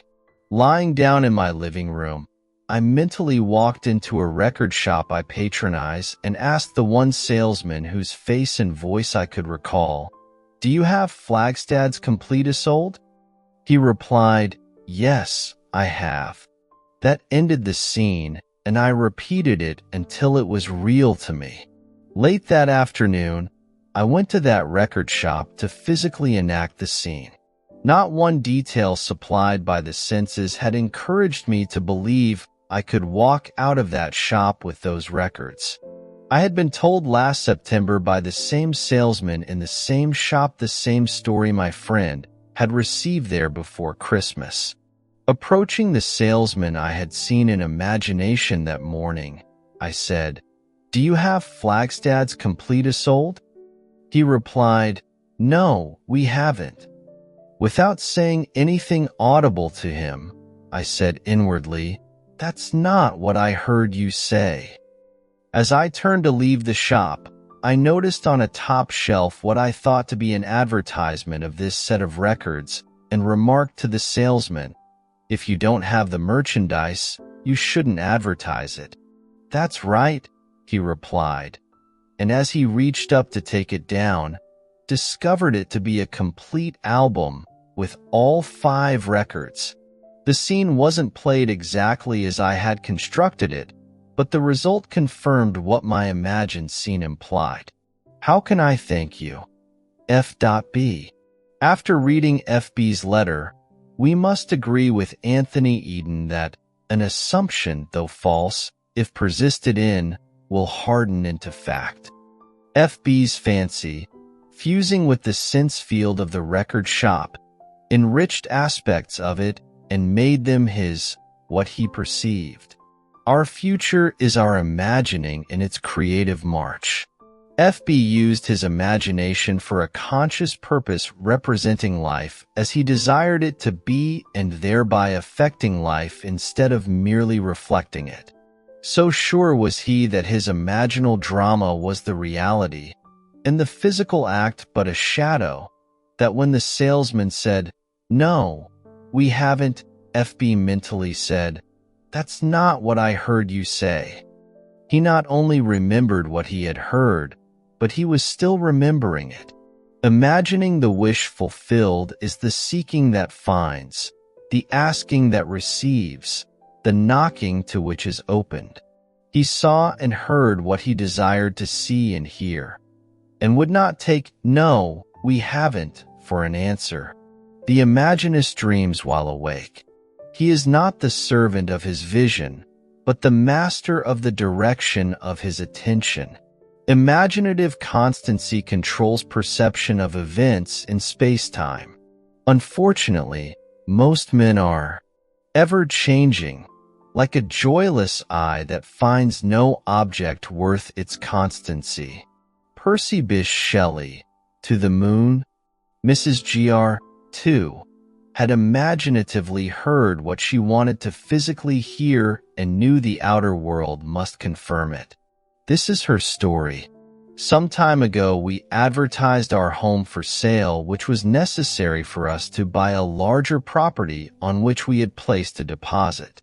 Several people would have bought our home immediately, but we were obliged to explain that we could not close any deal until we learned whether or not our offer for the property we wanted had been accepted. At this time, a broker called and literally begged us to allow him to show our home to a client of his who was eager for this location and would be glad to pay even more than we were asking. We explained our situation to the broker and to his client.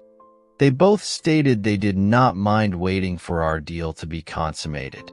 The broker asked us to sign a paper which he said was not binding in any way, but would give him first chance at the sale if our other deal went through.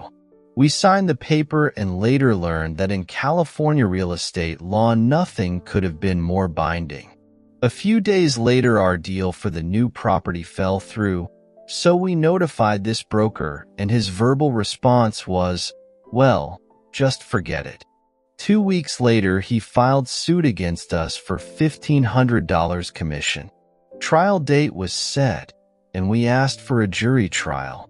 Our attorney assured us he would do all he could, but that the law on this particular point was so stringent that he could not see any possibility of our winning the case. When time for the trial arrived, my husband was in the hospital and could not appear with me in our defense. I had no witnesses, but the broker brought 3 attorneys and a number of witnesses into court against us. Our attorney now told me we had not the slightest chance to win. I turned to my imagination, and this is what I did. Completely disregarding all that had been said by attorneys, witnesses, and the judge who seemed to favor the plaintiff, I thought only of the words I wanted to hear. In my imagination, I listened intently and heard the foreman of the jury say, "We find the defendant not guilty." I listened until I knew it was true. I closed my mind's ear to everything said in that courtroom and heard only those words, "We find the defendant not guilty." The jury deliberated from noon recess until 4:30 that afternoon, and all during those hours I sat in the courtroom and heard those words over and over in my imagination. When the jurors returned, the judge asked the foreman to stand and give their verdict. The foreman stood up and said, "We find the defendant not guilty, Mrs. Gr. If there were dreams to sell, what would you buy? Thomas Lovell Beddoes, Dream Peddlery? Would you not buy your wish fulfilled? Your dreams are without price and without money." By locking up the jury in her imagination, hearing only what she wanted to hear, she called the jury to unanimity on her behalf. Imagining being the reality of all that exists, with it the lady achieved her wish fulfilled. Hebel's statement that the poet creates from contemplation is true of Imaginists as well. They know how to utilize their video-audio hallucinations to create reality. Nothing is so fatal as conformity. We must not allow ourselves to be girt about by the ringed fixity of fact. Change the image, and thereby change the fact. Aro employed the art of seeing and feeling to create her vision and imagination. A year ago, I took my children to Europe, leaving my furnished apartment in the care of my maid. When we returned a few months later to the United States, I found my maid and all my furniture gone. The apartment superintendent stated that the maid had had my furniture moved by my request. There was nothing I could do at the moment, so I took my children and moved into a hotel. I, of course, reported the incident to the police and, also, brought in private detectives on the case. Both organizations investigated every moving company and every storage warehouse in New York City, but to no avail. There seemed to be absolutely no trace of my furniture, nor of my maid. Having exhausted all outside sources, I remembered your teaching and decided I would try using my imagination in this matter. So, while seated in my hotel room, I closed my eyes and imagined myself in my own apartment, sitting in my favorite chair and surrounded by all of my personal furnishings. I looked across the living room at the piano on which I kept pictures of my children. I would continue to stare at my piano until the entire room became vividly real to me. I could see my children's pictures and actually feel the upholstery of the chair in which, in my imagination, I sat. The next day, as I came out of my bank, I turned to walk in the direction of my vacant apartment instead of toward my hotel. When I reached the corner, I discovered my mistake and was just about to turn back when my attention was drawn to a very familiar pair of ankles. Yes, the ankles belonged to my maid. I walked up to her and took hold of her arm. She was quite frightened, but I assured her all I wanted from her was my furniture. I called a taxi and she took me to the place in which her friends had stored my furnishings. In one day, my imagination had found what an entire big city police force and private investigators could not find in weeks. R.O. This lady knew of the secret of imagining before she called in the police, but imagining, in spite of its importance, was forgotten owing to attention being fixed on facts. However, what reason failed to find by force, imagining found without effort? Nothing merely goes on, including the sense of loss, without its imaginal support. By imagining that she was seated in her own chair, in her own living room, surrounded by all of her own furnishings, she withdrew the imaginal support she had given to her sense of loss. And by this imaginal change, she recovered her lost furniture and re-established her home. Your imagination is most creative when you imagine things as you desire them to be, building a new experience out of a dream of fancy. To build such a dream of fancy in her imagination, F.G. brought to play all of her senses: sight, sound, touch, smell, even taste. This is her story. Since childhood, I have dreamed of visiting faraway places. The West Indies, particularly, fired my fancy, and I would revel in the feeling of actually being there. Dreams are wonderfully inexpensive, and as an adult I continued to dream my dreams, for I had no money or time to make them come true. Last year I was taken to the hospital in need of surgery. I had heard your teaching and, while recuperating, had decided to intensify my favorite daydream while I had time on my hands. I actually wrote to the Alcoa steamship line asking for free travel folders and pored over them, hour after hour, choosing the ship and the stateroom and the 7 ports I desired most to see. I would close my eyes and, in my imagination, would walk up the gangplank of that ship and feel the movement of water as the great liner pushed its way into free ocean. I heard the thud of waves breaking against the sides of the ship, felt the steaming warmth of a tropical sun on my face, and smelled and tasted salt in the air as we all sailed through blue waters. For 1 solid week, confined to a hospital bed, I lived the free and happy experience of actually being on that ship.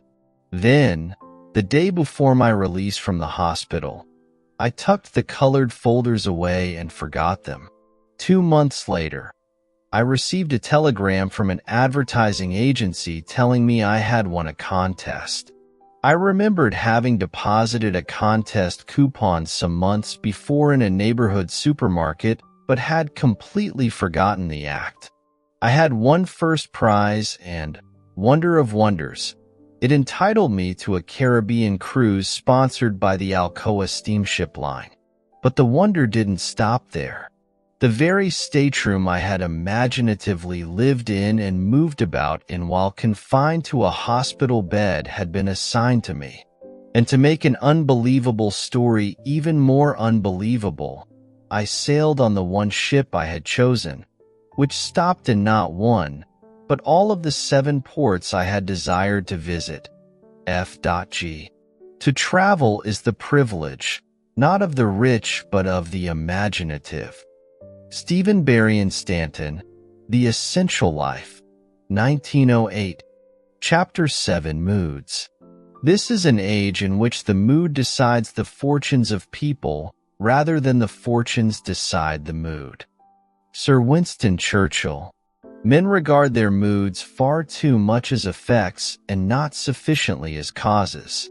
Moods are imaginal activities without which no creation is possible. We say that we are happy because we have achieved our goal. We do not realize that the process works equally well in the reverse direction, that we shall achieve our goal because we have assumed the happy feeling of the wish fulfilled. Moods are not only the result of the conditions of our life, they are also the causes of those conditions. In The Psychology of Emotions, Professor Ribot writes, "An idea which is only an idea produces nothing and does nothing. It only acts if it is felt, if it is accompanied by an affective state, if it awakens tendencies, that is to say, motor elements." The lady in the following story so successfully felt the feeling of her wish fulfilled, she made her mood the character of the night, frozen in a delightful dream. Most of us read and love fairy stories, but we all know that stories of improbable riches and good fortune are for the delight of the very young. But are they? I want to tell you of something unbelievably wonderful that happened to me through the power of my imagination, and I am not young in years. We live in an age which believes in neither fable nor magic, and yet everything I could possibly want in my wildest daydreams was given to me by the simple use of what you teach, that imagining creates reality, and that feeling is the secret of imagining. At the time this wonderful thing happened to me, I was out of a job and had no family to fall back upon for support. I needed just about everything. To find a decent job, I needed a car to look for it. And though I had a car, it was so worn out it was ready to fall apart. I was behind in my rent. I had no proper clothes to seek a job. And today it's no fun for a woman of 55 to apply for a job of any kind. My bank account was almost depleted, and there was no friend to whom I could turn. But I had been attending your lectures for almost a year, and my desperation forced me to put my imagination to the test. Indeed, I had nothing to lose. It was natural for me, I suppose, to begin by imagining myself having everything I needed. But I needed so many things and in such short order that I found myself exhausted when I finally got through the list, and by that time I was so nervous I could not sleep. One lecture night I heard you tell of an artist who captured the feeling, or word, as you called it, of "Isn't it wonderful?" in his personal experience. I began to apply this idea to my case. Instead of thinking of and imagining every article I needed, I tried to capture the feeling that something wonderful was happening to me. Not tomorrow, not next week, but right now. I would say over and over to myself as I fell asleep, "Isn't it wonderful? Something marvelous is happening to me now." And as I fell asleep, I would feel the way I would expect to feel under such circumstances. I repeated that imaginary action and feeling for 2 months, night after night, and one day in early October I met a casual friend I hadn't seen for months who informed me he was about to leave on a trip to New York. I had lived in New York many years ago, and we talked of the city a few moments and then parted. I completely forgot the incident.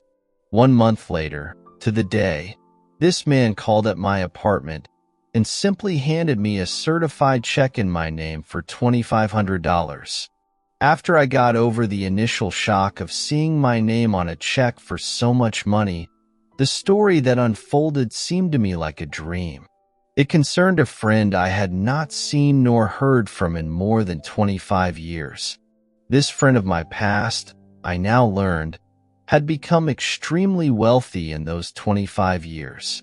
Our mutual acquaintance who had brought the check to me had met him quite by accident during the trip to New York last month. During their conversation they spoke of me, and for reasons I was not to know. For to this day I have not heard from him personally and have never attempted to contact him. This old friend decided to share a portion of his great wealth with me. For the next 2 years, from the office of his attorney, I received monthly checks so generous in amount they not only covered every necessary requirement of daily living, but left much over for all the lovely things of life. A car, clothes, a spacious apartment, and best of all, no need to earn my daily bread. This past month, I received a letter and some legal papers to be signed which provide the continuation of this monthly income for the rest of my natural life. T.K. If the fool would persist in his folly, he would become wise. William Blake.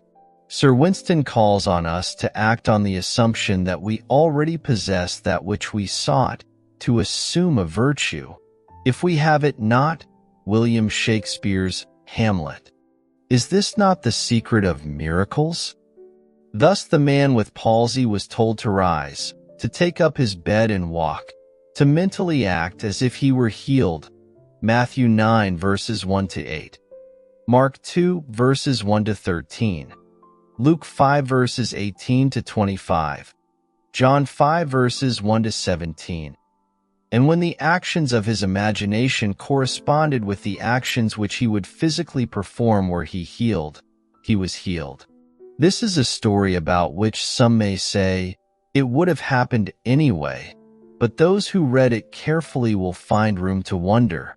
It begins 1 year ago as I left Los Angeles to visit my daughter in San Francisco. Instead of the happy-natured individual she had always been, I found her in deep distress. Not knowing the cause of her anguish and not wishing to ask, I waited until she told me that she was in great financial trouble and must have $3,000 immediately. I am not a poor woman, but I didn't have much cash I could put my hands on that quickly. Knowing my daughter, I knew she would not have accepted it anyway. I offered to borrow the money for her, but she refused and instead asked me to help her in my way. She meant using my imagination, for I had often told her of your teaching and some of my words must have struck home. I immediately agreed on this plan with the provision that she would help me help her. We decided on an imaginal scene we could both practice that involved seeing money coming to her from everywhere. We felt money was flooding toward her from every corner, until she was in the middle of a sea of money. But we did this always with the feeling of joy for anyone concerned, and we had no thought of means, only happiness for all. The idea seemed to catch fire with her, and I know she was responsible for what happened a few days later.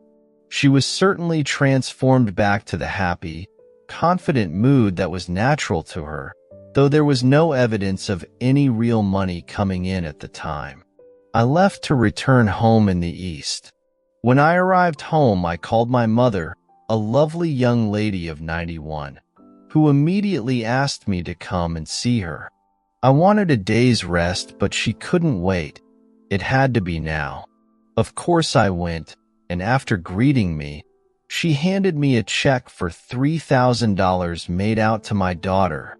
Before I could speak, she handed me 3 additional checks totaling $1,500 made in favor of my daughter's children. Her reason? She explained that she had suddenly decided the day before to give what she had in cash to those she loved, while she was still here to know of their happiness in receiving it. It would have happened anyway? No, not like this. Not within days of my daughter's frantic need, and then her sudden transformation to a mood of joy. I know that her imaginal act caused this wonderful change, bringing not only great joy to the receiver, but to the giver as well. P.S. I almost forgot to add that among the checks so lavishly given was one for me too, for $3,000. M.B. The boundless opportunities opened by recognizing the shift of the focus of imagining are beyond measure. There are no boundaries. The drama of life is an imaginal activity in which we bring to pass by our moods rather than by our physical acts. Moods so ably guide all towards that which they affirm. They may be said to create the circumstances of life and dictate the events. The mood of the wish fulfilled is the high tide which lifts us easily off the bar of the senses where we usually lie stranded. If we are aware of the mood and know this secret of imagining, we may announce that all that our mood affirms will come to pass. The following story is by a mother who succeeded in sustaining a seemingly playful mood with startling results. Surely you've heard the old wives' tale about warts, that if a wart is bought, it will disappear? I've known this story from childhood, but not until I heard your lectures did I realize the truth hidden in the old tale. My boy, a lad of 10, had many large, ugly warts on his legs, causing an irritation which had plagued him for years. I decided that my sudden insight could be used to his advantage.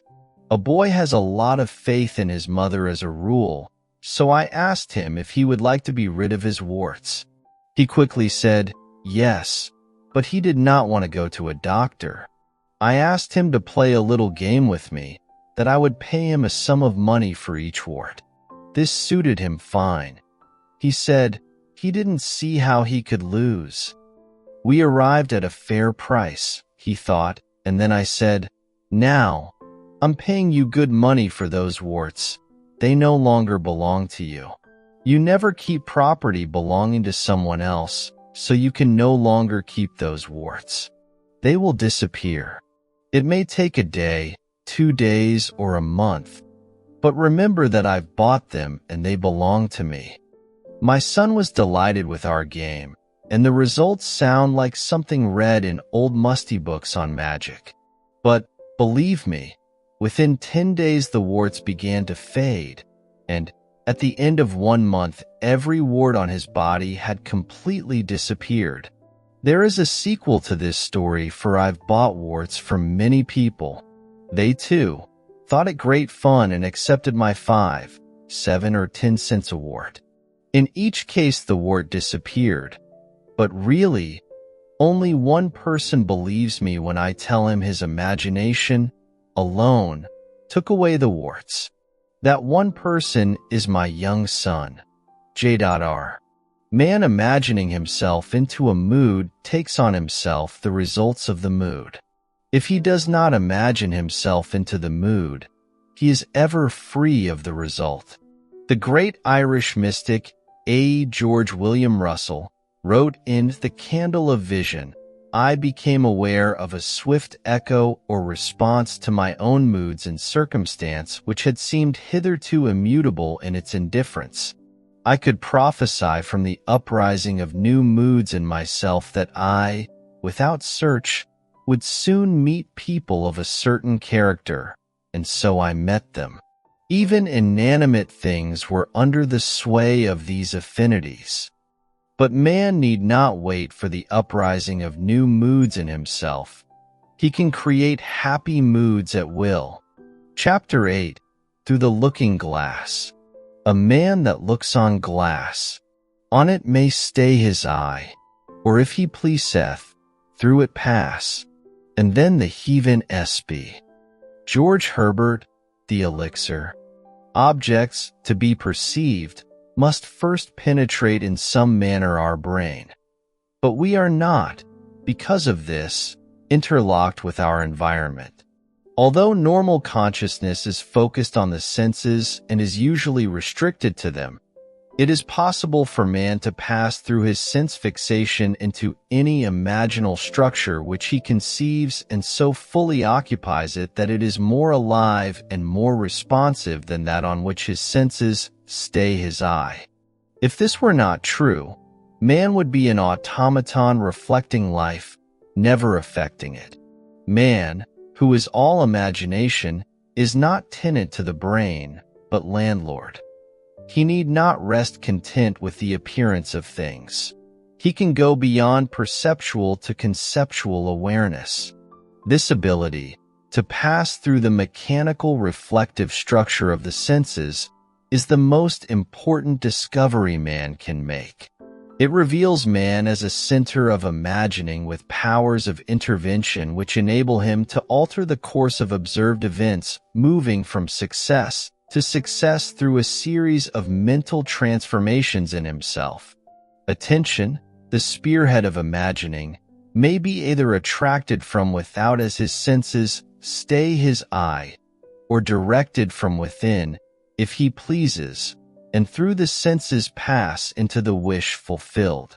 To move from perceptual awareness, or things as they seem, to conceptual awareness, or things as they ought to be, we imagine as vivid and as lifelike a representation as possible of what we would see, hear, and do, were we physically present and physically experiencing things as they ought to be and imaginatively participate in that scene.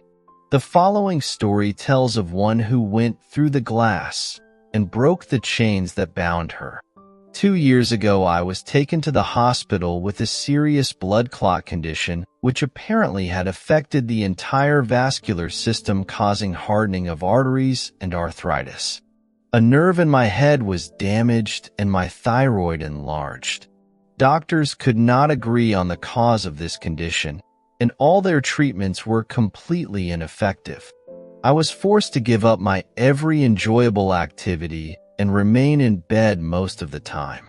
My body, from hips to toes, felt as though it was encased and bound by tight wires, and I couldn't put my feet on the floor without wearing heavy hip-length elastic stockings. I knew something of your teaching and tried very hard to apply what I had heard, but as my condition grew worse and I could no longer attend any of your lectures, my despondency grew deeper. One day a friend sent me a postcard picturing the scene of a lovely beach by the ocean. The picture was so beautiful. I looked and looked at it and began to remember past summer days at the seashore with my parents. For a moment, the postcard picture seemed to become animated, and flooding memories of myself running free on the beach filled my mind. I felt the impact of my bare feet against the hard, wet sand. I felt the icy water running over my toes and heard the crash of waves breaking on shore. This imaginal activity was so satisfying to me as I lay in bed that I continued to imagine this wonderful scene, day after day, for about 1 week. One morning, I moved from my bed to a couch and had started to sit up when I was seized with such an excruciating pain my entire body became paralyzed. I could neither sit up nor lie down. This terrible pain lasted for more than a full minute, but when it stopped, I was free. It seemed as if all the wires binding my legs had been cut. One moment I was bound, the next moment I was free, not by degrees, but instantly. V.H. We walk by faith, not by sight. 2:05:07. When we walk by sight, we know our way by objects which our eyes see. When we walk by faith, we order our life by scenes and actions which only imagination sees. Man perceives by the eye of imagination or by sense. But two mental attitudes to perception are possible: the creative imaginative effort which meets with an imaginative response, or the unimaginative staying of the eye which merely reflects. Man has within him the principle of life and the principle of death. One is the imagination building its imaginal structures out of the generous dreams of fancy. The other is the imagination building its imaginal structures from images reflected by the chill wind of fact. One creates, the other perpetuates. Man must adopt either the way of faith or the way of sight. To the extent that man builds from dreams of fancy, he is alive, and therefore, the development of the faculty to pass through the reflective glass of the senses is an increase of life. It follows that restricting the imagination by staying the eye on the reflective glass of the senses is a reduction of life. The specious surface of fact reflects rather than discloses, deflecting the eye of imagination from the truth that sets man free. John 8 verse 32. The eye of imagination, if not deflected, looks on what ought to be there, not what is. However familiar the scene on which sight rests, the eye of imagination could gaze on one never before witnessed. It is this eye of imagination, and only this, that can free us from the sense fixation of outer things which completely dominates our ordinary existence and keeps us looking on the reflective glass of facts. Chapter 8. Through the Looking Glass. A man that looks on glass, on it may stay his eye, or if he pleaseth, through it pass, and then the heathen sp. George Herbert, The Elixir. Objects, to be perceived, must first penetrate in some manner our brain. But we are not, because of this, interlocked with our environment. Although normal consciousness is focused on the senses and is usually restricted to them, it is possible for man to pass through his sense fixation into any imaginal structure which he conceives and so fully occupies it that it is more alive and more responsive than that on which his senses stay his eye. If this were not true, man would be an automaton reflecting life, never affecting it. Man, who is all imagination, is not tenant to the brain, but landlord. He need not rest content with the appearance of things. He can go beyond perceptual to conceptual awareness. This ability, to pass through the mechanical reflective structure of the senses, is the most important discovery man can make. It reveals man as a center of imagining with powers of intervention which enable him to alter the course of observed events, moving from success to success through a series of mental transformations in himself. Attention, the spearhead of imagining, may be either attracted from without as his senses stay his eye, or directed from within, if he pleases, and through the senses pass into the wish fulfilled. To move from perceptual awareness, or things as they seem, to conceptual awareness, or things as they ought to be, we imagine as vivid and as lifelike a representation as possible of what we would see, hear, and do, were we physically present and physically experiencing things as they ought to be and imaginatively participate in that scene. The following story tells of one who went through the glass and broke the chains that bound her. 2 years ago, I was taken to the hospital with a serious blood clot condition which apparently had affected the entire vascular system, causing hardening of arteries and arthritis. A nerve in my head was damaged and my thyroid enlarged. Doctors could not agree on the cause of this condition, and all their treatments were completely ineffective. I was forced to give up my every enjoyable activity and remain in bed most of the time. My body, from hips to toes, felt as though it was encased and bound by tight wires, and I couldn't put my feet on the floor without wearing heavy hip-length elastic stockings. I knew something of your teaching and tried very hard to apply what I had heard, but as my condition grew worse and I could no longer attend any of your lectures, my despondency grew deeper. One day a friend sent me a postcard picturing the scene of a lovely beach by the ocean. The picture was so beautiful. I looked and looked at it and began to remember past summer days at the seashore with my parents. For a moment, the postcard picture seemed to become animated, and flooding memories of myself running free on the beach filled my mind. I felt the impact of my bare feet against the hard, wet sand. I felt the icy water running over my toes and heard the crash of waves breaking on shore. This imaginal activity was so satisfying to me as I lay in bed that I continued to imagine this wonderful scene, day after day, for about 1 week. One morning, I moved from my bed to a couch and had started to sit up when I was seized with such an excruciating pain my entire body became paralyzed. I could neither sit up nor lie down. This terrible pain lasted for more than a full minute, but when it stopped, I was free.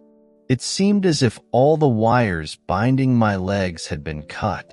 One moment I was bound, the next moment I was free, not by degrees, but instantly. V.H.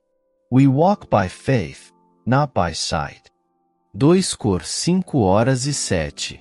When we walk by sight, we know our way by objects which our eyes see.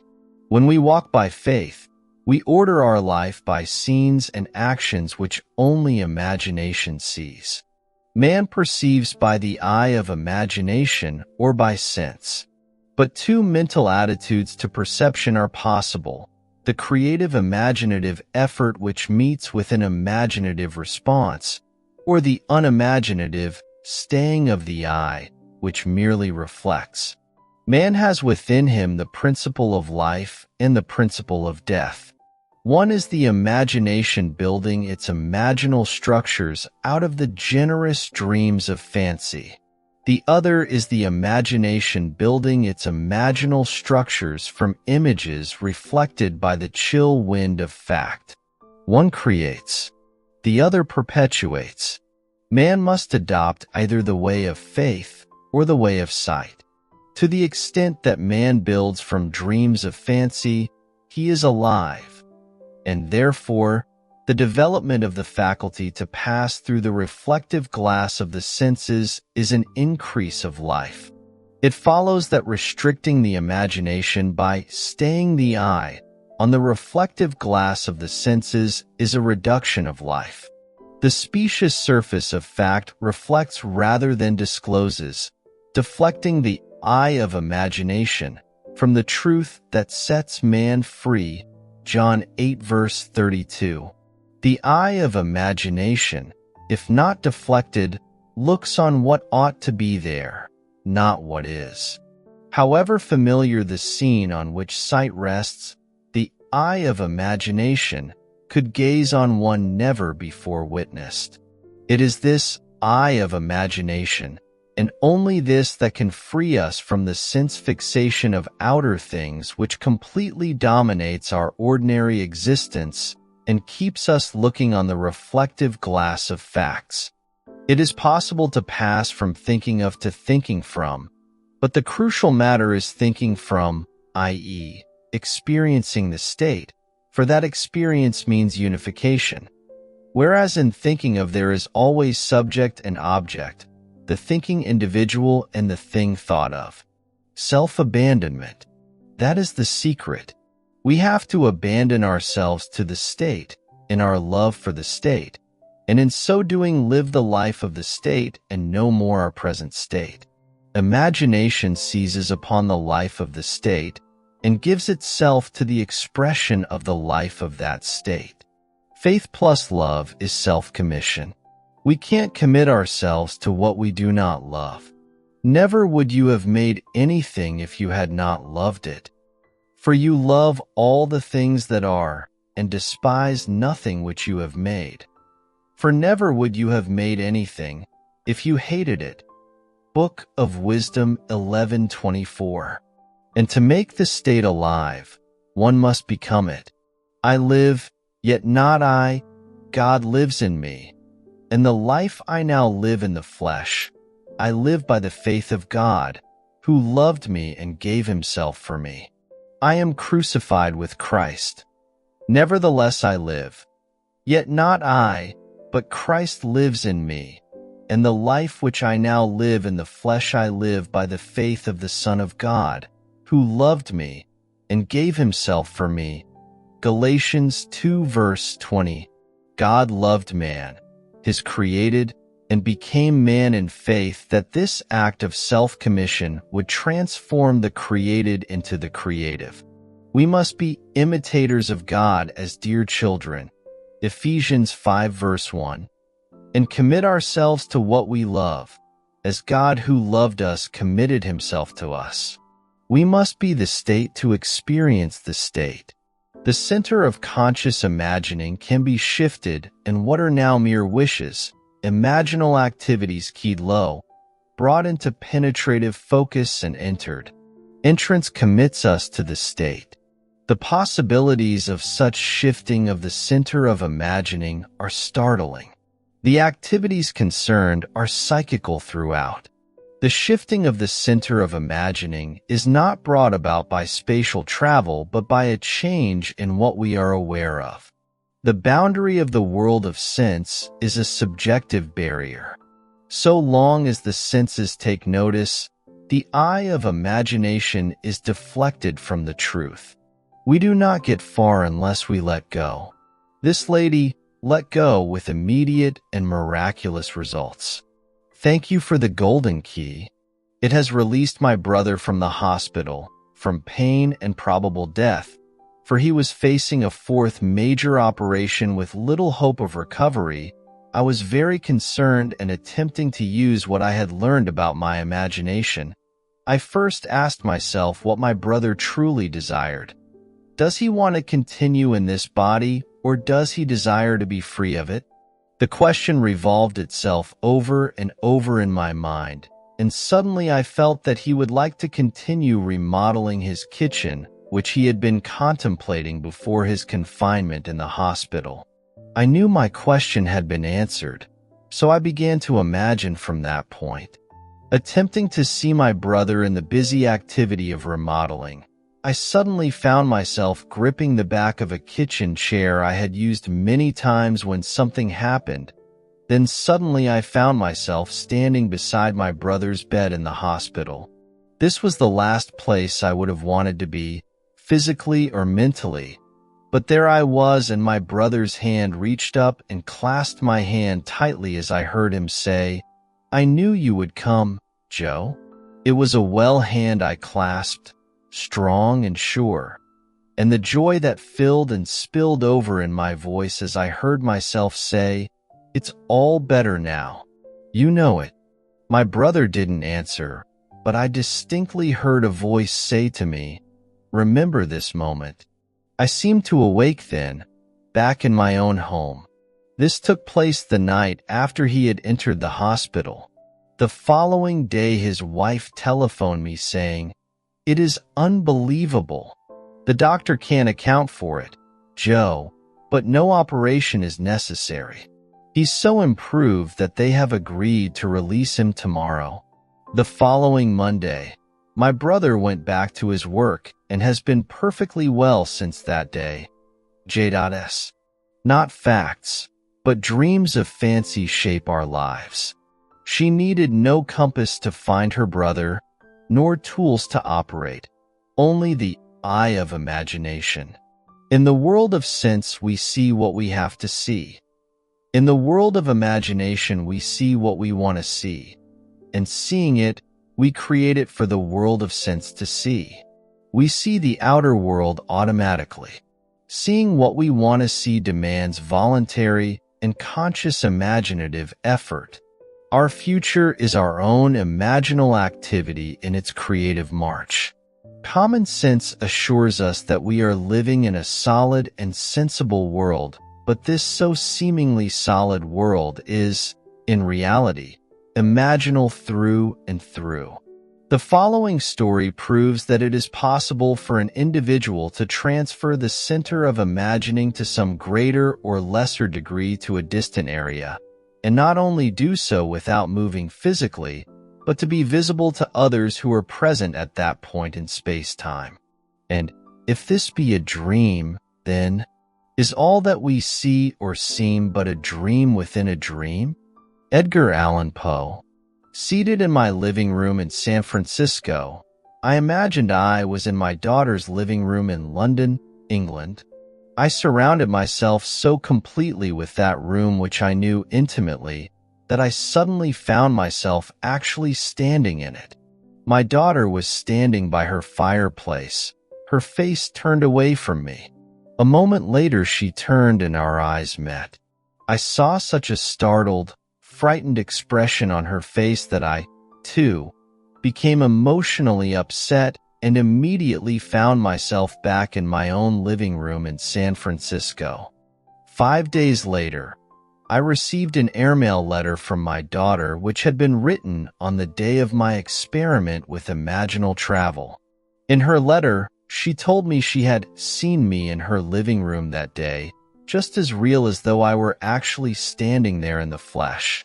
She confessed she had been very frightened and that before she could speak, I had vanished. The time of this visitation, as she gave it in her letter, was exactly the time I had begun the imaginative action, allowing, of course, for the difference in time between the 2 points. She explained that she told her husband of this amazing experience, and he insisted that she write to me immediately as he stated, "Your mother must have died or is dying." But I wasn't dead or dying, but very much alive and very excited by this marvelous experience. M.L.J. Nothing can act but where it is, with all my heart. Only where is it? Thomas Carlyle. Man is all imagination. Therefore, a man must be where he is in imagination, for his imagination is himself. Imagination is active at and through any state that it is aware of. If we take shifting of awareness seriously, there are possibilities beyond belief. The senses join man in forced and unholy wedlock to what, were he imaginatively awake, he would put asunder. We need not feed on sense data.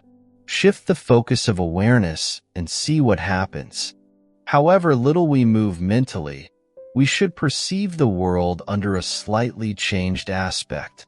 Awareness is usually moved about in space by movement of the physical organism, but it need not be so restricted. It can be moved by a change in what we are aware of. Man is manifesting the power of imagination whose limits he cannot define. To realize that the real self, imagination, is not something enclosed within the spatial boundary of the body is most important. The foregoing story proves that when we meet a person in the flesh, that his real self need not be present in space where his body is. It also shows that sense perception can be thrown into operation outside of the normal physical means, and that the sense data produced is of the same kind as those which occur in normal perception. The idea in the mother's mind which started the whole process going was the very definite idea of being in the place where her daughter lived. And if the mother really were in that place, and if the daughter were present, then she would have to be perceptible to her daughter. We can only hope to understand this experience in imaginal, and not in mechanical or materialistic terms. The mother imagined elsewhere as being here. London was just as here to her daughter living there, as San Francisco was here to the mother living there. It hardly ever crosses our minds that this world might be different in essence from what common sense tells us it so obviously is. Blake writes, "I question not my corporeal or vegetative eye any more than I would question a window concerning a sight. I look through it and not with it." This looking through the eye not only shifts consciousness to other parts of this world, but to other worlds as well. Astronomers must wish they knew more of this looking through the eye, this mental traveling that mystics practice so easily. I traveled through a land of men and women too, and heard and saw such dreadful things as cold earth wanderers never knew. William Blake, The Mental Traveler.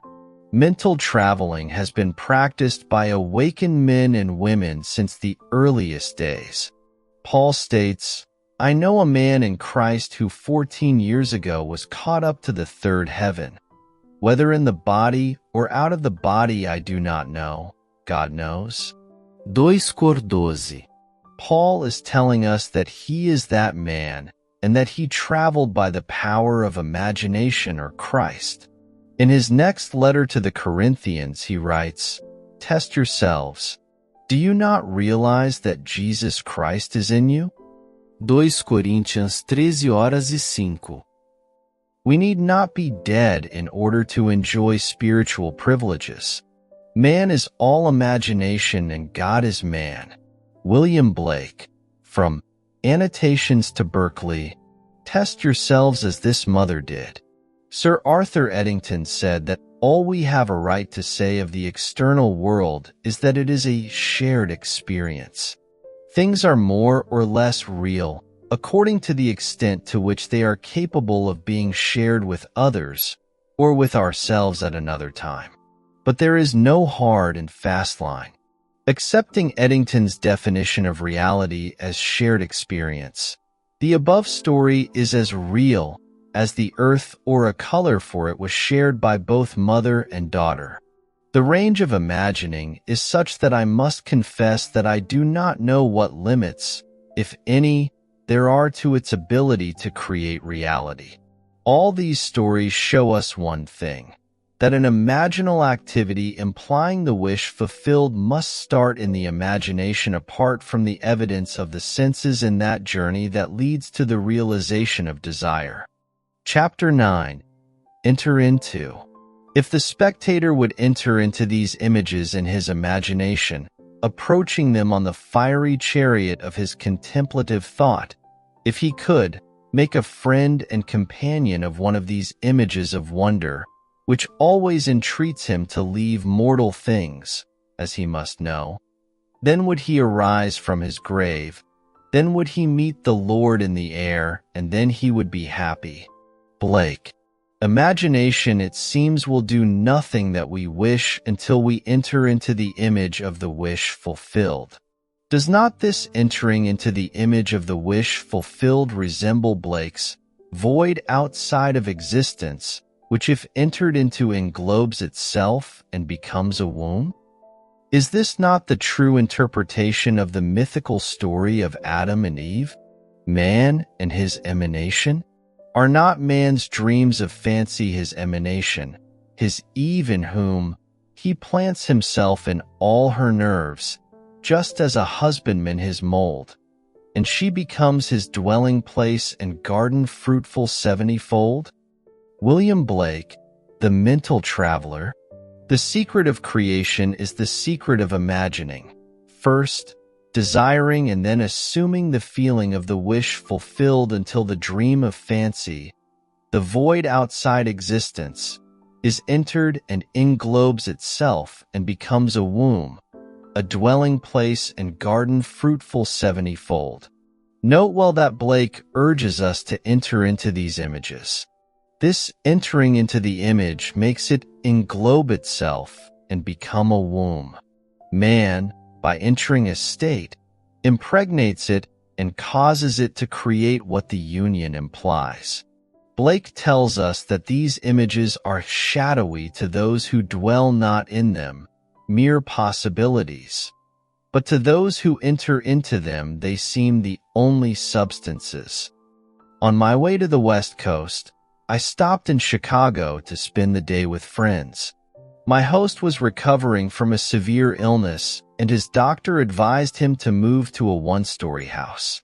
Acting upon the doctor's advice, he had purchased a one-story house suited to his needs, but he now was confronted with the fact that there seemed to be no buyer for his large three-story home. When I arrived, he was very discouraged. In trying to explain the law of constructive imagining to my host and his wife, I told them the story of a very prominent New York woman who had come to see me concerning the rental of her apartment. She maintained a lovely city apartment and a country home, but it was absolutely essential that she rent her apartment if she and her family were to spend the summer at their country home. Neville Goddard, The Power of Awareness, Sage 23, Case Histories 5. In previous years, the apartment had been rented without any difficulty early in the spring, but at the time she came to see me, the season for summer sublets was seemingly over. Although the apartment had been in the hands of good real estate agents, no one had seemed interested in renting it. I told her what to do in her imagination. She did it, and in less than 24 hours, her apartment was rented. I explained how she, by the constructive use of her imagination, had rented her apartment. At my suggestion, before she went to sleep that night in her apartment in the city, she imagined she was lying in her bed in her country home. In her imagination, she viewed the world from the country house rather than from the city apartment. She smelled the fresh country air. She made this so real that she actually drifted off to sleep feeling that she was in the country. That was on a Thursday night. At 9 o'clock the following Saturday morning, she phoned me from her country home and told me that on Friday a highly desirable tenant, who met all of her requirements, not only rented her apartment, but rented it on the one condition that he could move in that very day. I suggested to my friends that they build an imaginal structure as this woman had done, and that was to sleep, imagining they were physically present in their new home, feeling they had sold their old home. I explained to them the wide difference between thinking of the image of their new house and thinking from the image of their new house. Thinking of it is a confession they are not in it. Thinking from it is proof that they are in it. Entering into the image would give substance to the image. Their physical occupancy of the new house would follow automatically. I explained that what the world looks like depends entirely on where man is when he makes his observation, and man, being all imagination, must be where he is in imagination. This concept of causation disturbed them, for it smacked of magic or superstition, but they promised they would try it. I left that night for California, and the following evening the conductor on the train in which I was traveling handed me a telegram. It read, "House sold midnight last." 1 week later, they wrote and told me that the very night I left Chicago they fell asleep physically in the old house but mentally in the new, viewing the world from the new home, imagining how things would sound if this were true. They were awakened that very night from their sleep to be told the house was sold. Not until the image is entered, until Eve is known, does the event burst upon the world.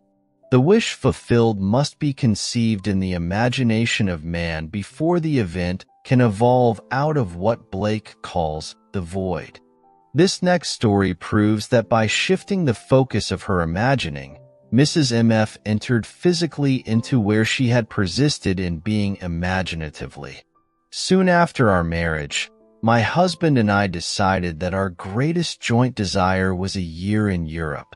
This objective may seem reasonable to a lot of people, but to us, tied to a narrow sphere of limited finances, it seemed not only unreasonable, but completely ridiculous. Europe might as well have been another planet. But I had heard your teaching, so I persisted in falling asleep in England. Why England necessarily, I cannot tell, except that I had seen a current motion picture featuring the area around Buckingham Palace and had promptly fallen in love with the scene. All I did in my imagination was to stand quietly outside the great iron gates and feel the cold metal bars gripped tightly in my hands as I viewed the palace. For many, many nights I felt an intense joy at being there and fell asleep in this happy state. Soon after, my husband met a stranger at a party who, within 1 month, was instrumental in securing a teaching fellowship for him at a great university. Imagine my excitement when I heard the university was in England, tied to a narrow sphere. Within another month, We were crossing the Atlantic, and our supposedly insurmountable difficulties melted as though they never existed. We had our year in Europe, one of the happiest years of my life. M.F. What the world looks like depends entirely on where man is when he makes his observations. And man, being all imagination, must be where he is in imagination. The stone which the builders rejected has become the chief cornerstone. Psalm 118 verse 22. That stone is imagining. I acquaint you with this secret and leave you to act or react. This is the famous stone, that turneth all to gold. For that which God doth touch and own, cannot for less be told. George Herbert, The Elixir. My home is old, but it is mine. I wanted the exterior painted and the interior redecorated, yet I had no money to accomplish either objective. You told us to live as though our desire is already a reality, and this I began to do, imagining my old house with a brand new coat of paint, new furnishings, new decoration, and all the trimmings. I walked, in my imagination, through the newly decorated rooms. I walked around the outside admiring the fresh paint, and, at the end of my imaginal act, I handed the contractor a check for payment in full. I entered this imaginal scene faithfully as often as I could during the day and each night before I fell asleep. Within 2 weeks, I received a registered letter from Lloyd's of London, telling me I had inherited $7,000 from a woman I had never met. I had known her brother slightly almost 40 years before and had performed a small service 15 years ago for the lady when this brother had died in our country, and she had written to me asking for particulars regarding his death, which I was able to provide. I had not heard from her since that time. Now, here was the check for $7,000, more than enough to cover the cost of my house restoration, plus many, many other things I desired. A. He who does not imagine in stronger and better lineaments, and in stronger and better light than his perishing and mortal eye can see, does not imagine at all. Blake. Unless the individual imagines himself, someone else, or somewhere else, the present conditions and circumstances of his life will continue in being and his problems recur, for all events renew themselves from his constant images. By him they were made, by him they continue in being, and by him they can cease to be. The secret of causation is in the assembled imagery, but a word of warning, the assemblage must have meaning. It must imply something, or it will not form the creative activity. The Word. Chapter 10. Things which do not appear. What is seen was made out of things which do not appear. Hep. Elf. 3. Human history, with its forms of governments, its revolutions, its wars, and in fact the rise and fall of nations, could be written in terms of the rise and fall of ideas implanted in the minds of men. Herbert Hoover. The secret of imagining is the greatest of all problems to the solution of which the mystic aspires. Supreme power, supreme wisdom, supreme delight lie in the far-off solution of this mystery. Douglas Fawcett. To refuse to recognize the creative power of man's invisible, imaginal activity is too great to be argued with. Man, through his imaginal activity, literally calls into existence the things that do not exist. Romans 4 verse 17. By man's imaginal activity, all things are made, and without such activity, was not anything made that was made. John 1 verse 3. Such causal activity could be defined as an imaginal assemblage of images, which occurring, some physical event invariably takes place. It is for us to assemble the images of happy outcome and then keep from interfering. The event must not be forced but allowed to happen. If imagination is the only thing that acts, or is, in existing beings of men, as Blake believed, then we should never be certain that it was not some woman treading in the wine press who began that subtle change in men's minds. William Butler Yeats. This grandmother is daily treading the wine press for her little granddaughter. She writes, "This is one of those things that make my family and friends say, we just don't understand it." Kim is 2.5 years old now. I took care of her for a month after she was born and did not see her again until a year ago, and then only for 2 weeks. However, during this past year, every day I have taken her on my lap, in my imagination, and cuddled her and talked to her. In these imaginal acts, I go over all the wonderful things about Kim. God is growing through me. God is loving through me, etc. At first, I would get the response of a very young child. When I started, "God is growing through me," she would reply, "Me?" Now, as I start, she completes the whole sentence. Another thing that has happened is, as the months have passed, as I take her, in my imagination, on my lap, she has grown constantly larger and heavier. Kim hasn't even seen a picture of me in this past year. At the most, I could only be a name to her. Now, sometime each day, her family tells me, she starts talking about me, to no one in particular, just talking. Sometimes it goes on for an hour, or she goes to the phone and pretends to call. In her monologue are such bits as, "My Dee Dee loves me." My Dee Dee always comes to see me every day. Even though I know what I have been doing in my imagination, it has caused me to wonder much. U.K. All imaginative men and women are forever casting forth enchantments, and all passive men and women who have no powerful imaginative lives are continually passing under the spell of their power. There is no form in nature which is not produced by and sustained by some imaginal activity. Therefore, any change in the imaginal activity must result in a corresponding change in form. To imagine a substitute image for unwanted or defective content is to create it. If only we persist in our ideal imaginal activity and do not let lesser satisfactions suffice, ours shall be the victory.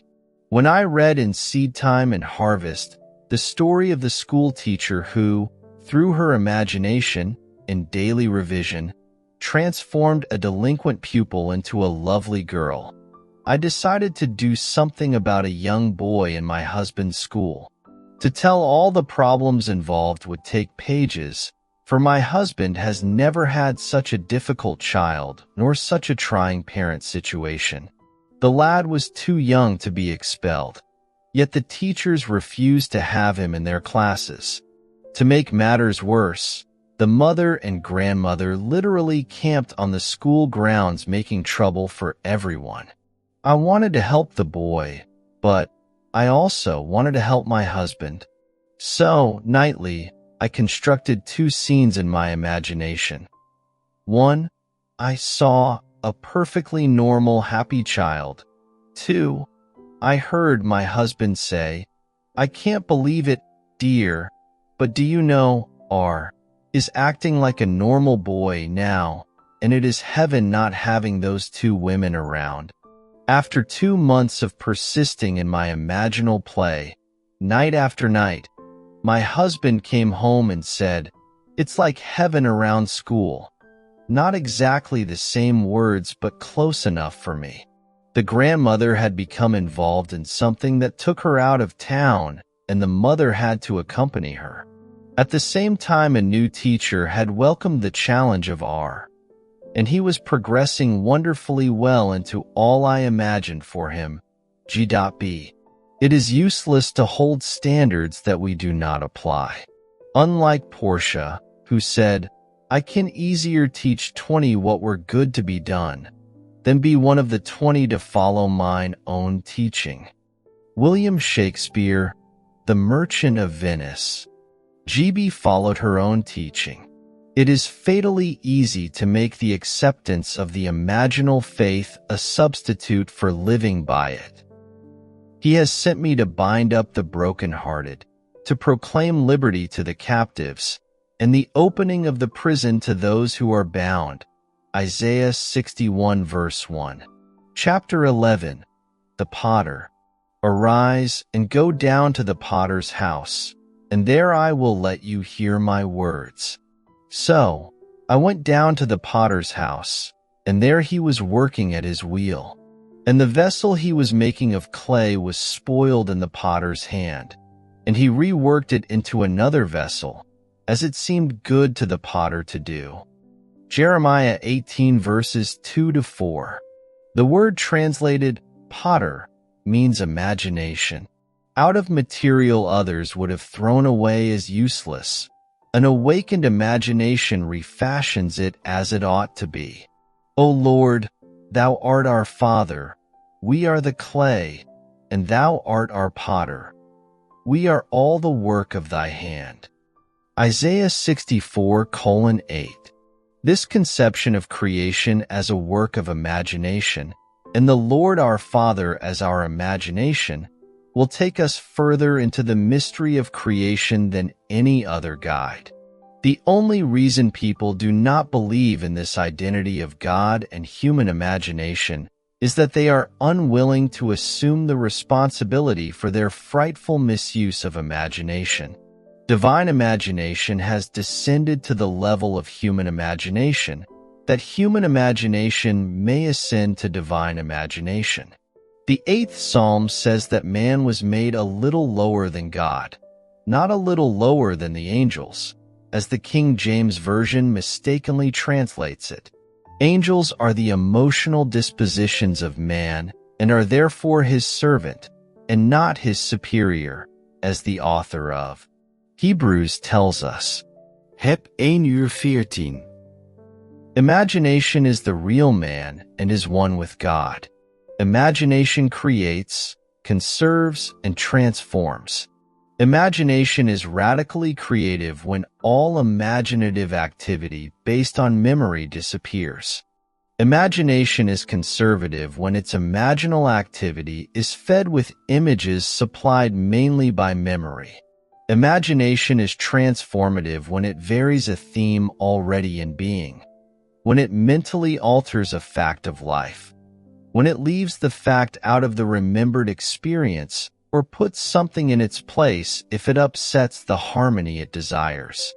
Through the use of her imagination, this talented young artist has made her dream a reality. Ever since I entered into the art field, I have enjoyed doing sketches and paintings for children's rooms.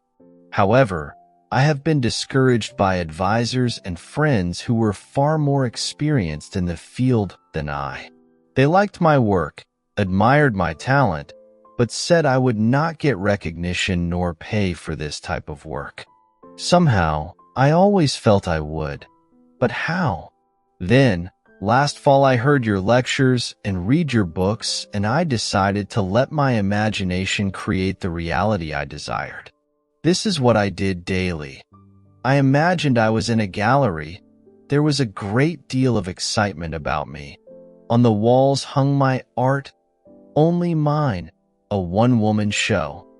And I saw red stars on many of the pictures. This would indicate that they had been sold. This is what happened. Just before Christmas, I did a mobile for a friend who showed it in turn to a friend of hers who owns an art import shop in Pasadena. He expressed a desire to meet me, so I took a few samples of my work along. When he looked at the very first painting, he said he would like to give me a one-woman show in the spring. The night of the opening, April 17th, an interior decorator came and liked and commissioned me to do a collage for a little boy's room, which will appear in the September issue of Good Housekeeping for the 1961 House of the Year. Later, during the showing, another decorator came and admired my work so much.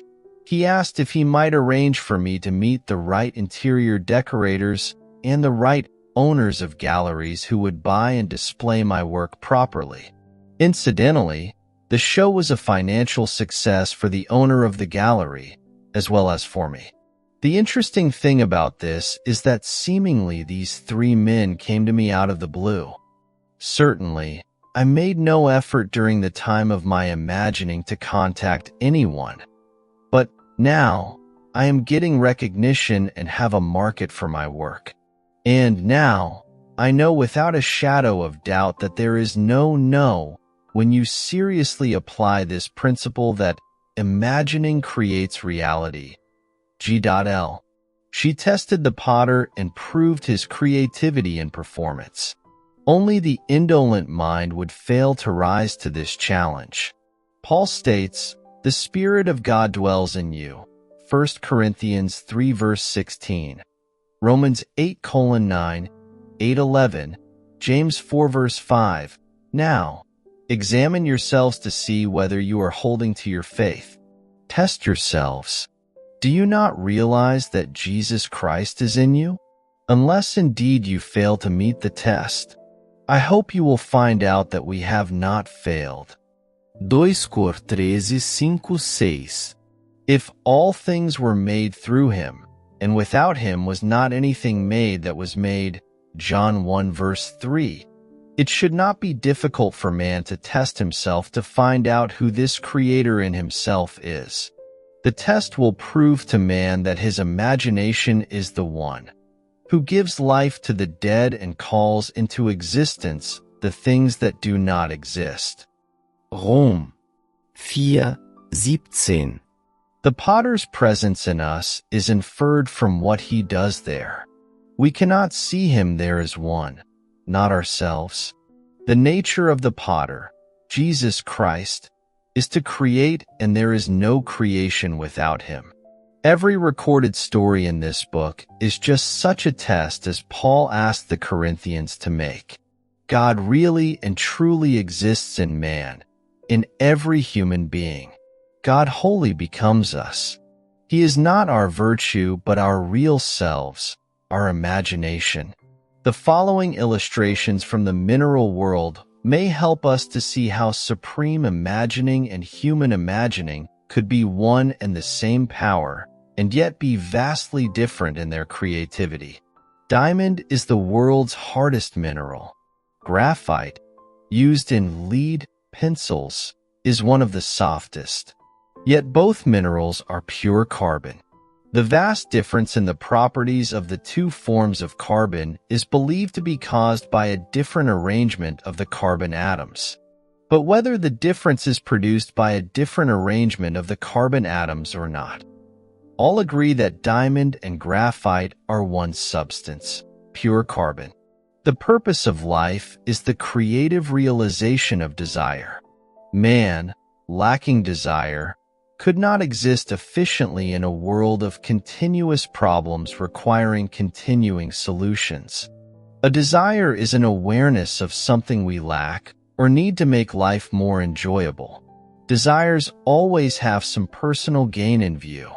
The greater the anticipated gain, the more intense the desire. There is no really unselfish desire. Even when our desire is for another, we are still seeking to gratify desire.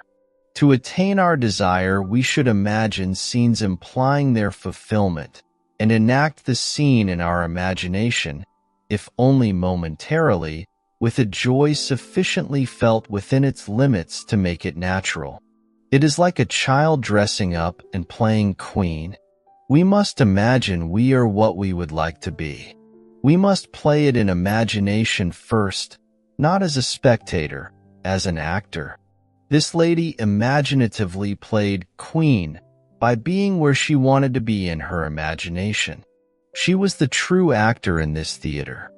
Imagination is conservative when its imaginal activity is fed with images supplied mainly by memory. Imagination is transformative when it varies a theme already in being, when it mentally alters a fact of life, when it leaves the fact out of the remembered experience or puts something in its place if it upsets the harmony it desires. Through the use of her imagination, this talented young artist has made her dream a reality. Ever since I entered into the art field, I have enjoyed doing sketches and paintings for children's rooms. However, I have been discouraged by advisors and friends who were far more experienced in the field than I. They liked my work, admired my talent, but said I would not get recognition nor pay for this type of work. Somehow, I always felt I would. But how? Then, last fall I heard your lectures and read your books, and I decided to let my imagination create the reality I desired. This is what I did daily. I imagined I was in a gallery. There was a great deal of excitement about me. On the walls hung my art, only mine, a one-woman show. And I saw red stars on many of the pictures. This would indicate that they had been sold. This is what happened. Just before Christmas, I did a mobile for a friend who showed it in turn to a friend of hers who owns an art import shop in Pasadena. He expressed a desire to meet me, so I took a few samples of my work along. When he looked at the very first painting, he said he would like to give me a one-woman show in the spring. The night of the opening, April 17th, an interior decorator came and liked and commissioned me to do a collage for a little boy's room, which will appear in the September issue of Good Housekeeping for the 1961 House of the Year. Later, during the showing, another decorator came and admired my work so much. He asked if he might arrange for me to meet the right interior decorators and the right owners of galleries who would buy and display my work properly. Incidentally, the show was a financial success for the owner of the gallery, as well as for me. The interesting thing about this is that seemingly these three men came to me out of the blue. Certainly, I made no effort during the time of my imagining to contact anyone. But now, I am getting recognition and have a market for my work. And now, I know without a shadow of doubt that there is no when you seriously apply this principle that imagining creates reality. G.L. She tested the potter and proved his creativity and performance. Only the indolent mind would fail to rise to this challenge. Paul states, "The Spirit of God dwells in you." 1 Corinthians 3 verse 16. Romans 8:9, 8:11, James 4 verse 5. Now, examine yourselves to see whether you are holding to your faith. Test yourselves. Do you not realize that Jesus Christ is in you? Unless indeed you fail to meet the test, I hope you will find out that we have not failed. 2 Cor 13:5-6. If all things were made through him, and without him was not anything made that was made, John 1 verse 3, it should not be difficult for man to test himself to find out who this Creator in himself is. The test will prove to man that his imagination is the one who gives life to the dead and calls into existence the things that do not exist. Rom 4:17. The potter's presence in us is inferred from what he does there. We cannot see him there as one, not ourselves. The nature of the potter, Jesus Christ, is to create, and there is no creation without him. Every recorded story in this book is just such a test as Paul asked the Corinthians to make. God really and truly exists in man, in every human being. God wholly becomes us. He is not our virtue, but our real selves, our imagination. The following illustrations from the mineral world may help us to see how supreme imagining and human imagining could be one and the same power, and yet be vastly different in their creativity. Diamond is the world's hardest mineral. Graphite, used in lead pencils, is one of the softest. Yet both minerals are pure carbon. The vast difference in the properties of the two forms of carbon is believed to be caused by a different arrangement of the carbon atoms. But whether the difference is produced by a different arrangement of the carbon atoms or not, all agree that diamond and graphite are one substance, pure carbon. The purpose of life is the creative realization of desire. Man, lacking desire, could not exist efficiently in a world of continuous problems requiring continuing solutions. A desire is an awareness of something we lack or need to make life more enjoyable. Desires always have some personal gain in view. The greater the anticipated gain, the more intense the desire. There is no really unselfish desire. Even when our desire is for another, we are still seeking to gratify desire. To attain our desire, we should imagine scenes implying their fulfillment and enact the scene in our imagination, if only momentarily, with a joy sufficiently felt within its limits to make it natural. It is like a child dressing up and playing queen. We must imagine we are what we would like to be. We must play it in imagination first, not as a spectator, as an actor. This lady imaginatively played queen by being where she wanted to be in her imagination. She was the true actor in this theater. My desire was to attend a matinee performance of a famous pantomimist currently playing in one of the largest theaters of our city. Because of the intimate nature of this art, I wanted to sit in the orchestra, but I didn't have even the price of a balcony ticket. The night I determined to have this pleasure for myself, in my imagination, I fell asleep watching the wondrous performer. In my imaginal act, I sat in an orchestra center seat, heard the applause as the curtain rose and the artist came on stage, and I actually felt the intense excitement of this experience.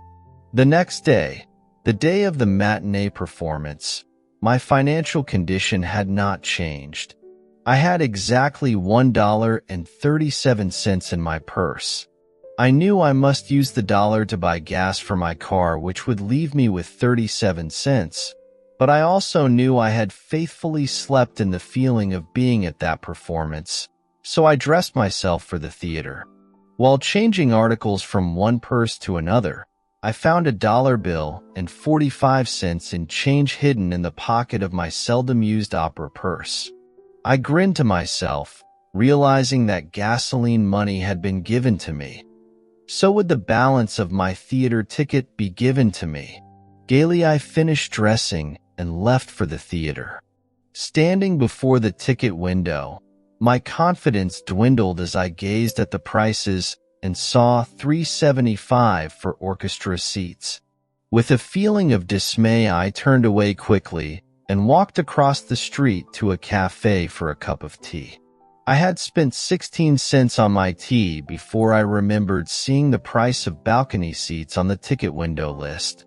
Hurriedly, I counted my change and found I had $1.66 left. Running back to the theater, I bought the cheapest seat available, which cost $1.55.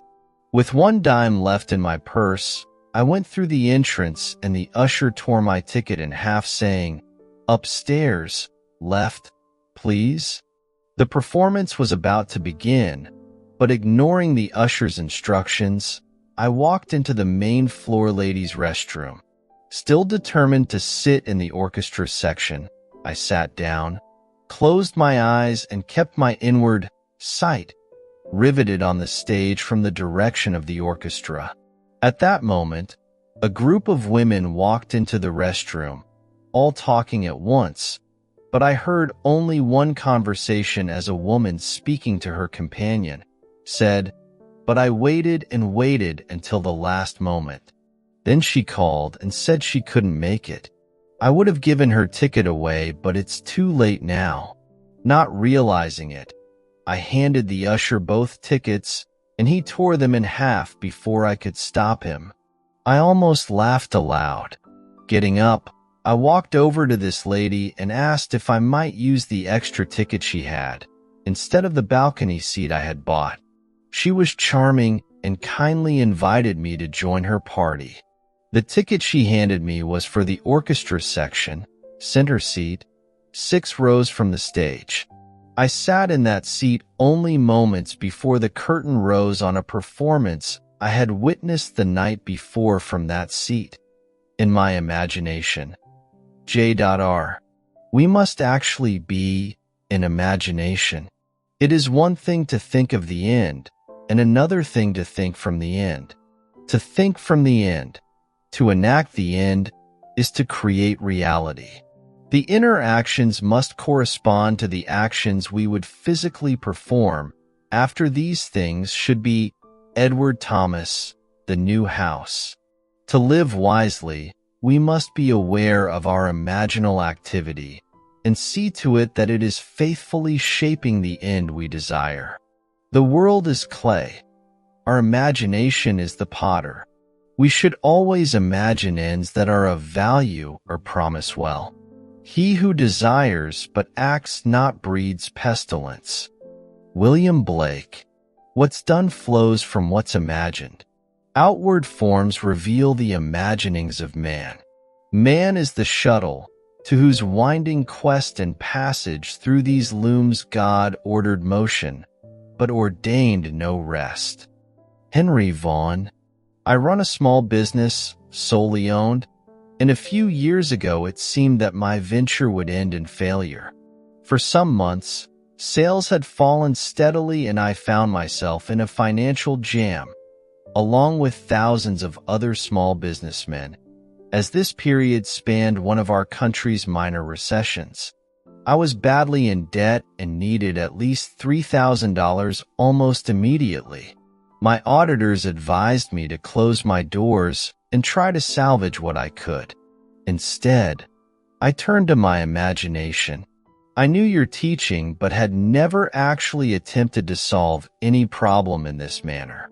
I was frankly skeptical of the entire idea that imagination can create reality, but I was also desperate, and desperation forced me to test your teaching.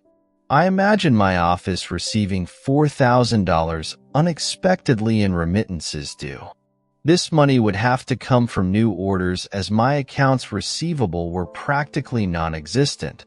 But this seemed far-fetched as I hadn't received this much in sales during the last 4 months or more. Nevertheless, I kept my imaginal picture of receiving this amount of money steadily before me for 3 days. Early the 4th morning, a customer I had not heard from in months called me on the telephone asking me to come and see him personally. I was to bring a quotation previously given him for machinery needed by his factory. The quotation was months old, but I dug it out of my files and lost no time in arriving at his office that day. I wrote out the order which he signed, but I saw no immediate help for me in the transaction as the equipment he wanted would take from 4 to 6 months for factory delivery, and of course, my customer did not have to pay for it until delivered. I thanked him for the order and rose to leave. He stopped me at the door and handed me a check for a little over $4,000, saying, "I want to pay for the merchandise now in advance. For tax purposes, you know. You don't mind?" No, I didn't mind. I realized what had happened the moment I took that check into my hands. Within 3 days, my imaginal act had done for me what I hadn't been able to do in months of desperate financial shuffling. I know now that imagination could have brought $40,000 into my business just as easily as 4,000s. L.N.C. O Lord, Thou art our Father.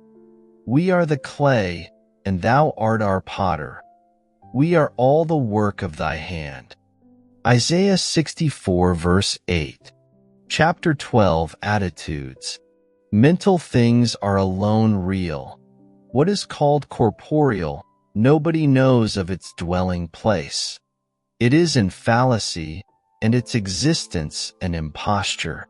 Where is the existence out of mind or thought? Where is it but in the mind of a fool? Blake. Memory, though faulty, is adequate to the call for sameness.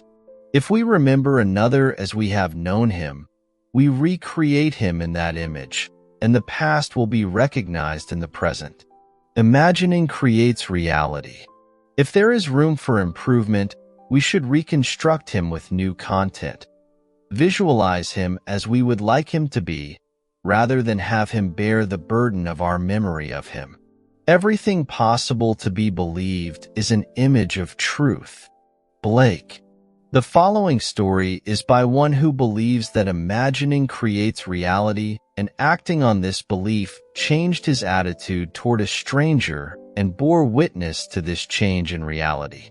More than 20 years ago, when I was a green farm boy newly arrived in Boston to attend school, the panhandler asked me for money for a meal. Although the money I had was pitifully insufficient for my own needs, I gave him what was in my pocket. A few hours later, the same man, by this time staggering drunk, stopped me again and asked for money. I was so outraged to think the money I could so ill afford had been put to such use. I made myself a solemn pledge that I would never again listen to the plea of a street beggar. Through the years I kept my pledge, but every time I refused anyone, my conscience needled me. I felt guilty even to the point of developing a sharp pain in my stomach, but I couldn't bring myself to unbend. The early part of this year, a man stopped me as I was walking my dog and asked for money so he could eat. True to the old pledge, I refused him. His manner was gracious as he accepted my refusal. He even admired my dog and spoke of a family in New York State he knew that raised Cocker Spaniels. This time my conscience was really pricking me. As he went on his way, I determined to remake that scene as I wished it had been. So I stopped right there on the street, closed my eyes for only a few moments, and enacted the scene differently. In my imagination, I had the same man approach me. Only this time he opened the conversation by admiring my dog.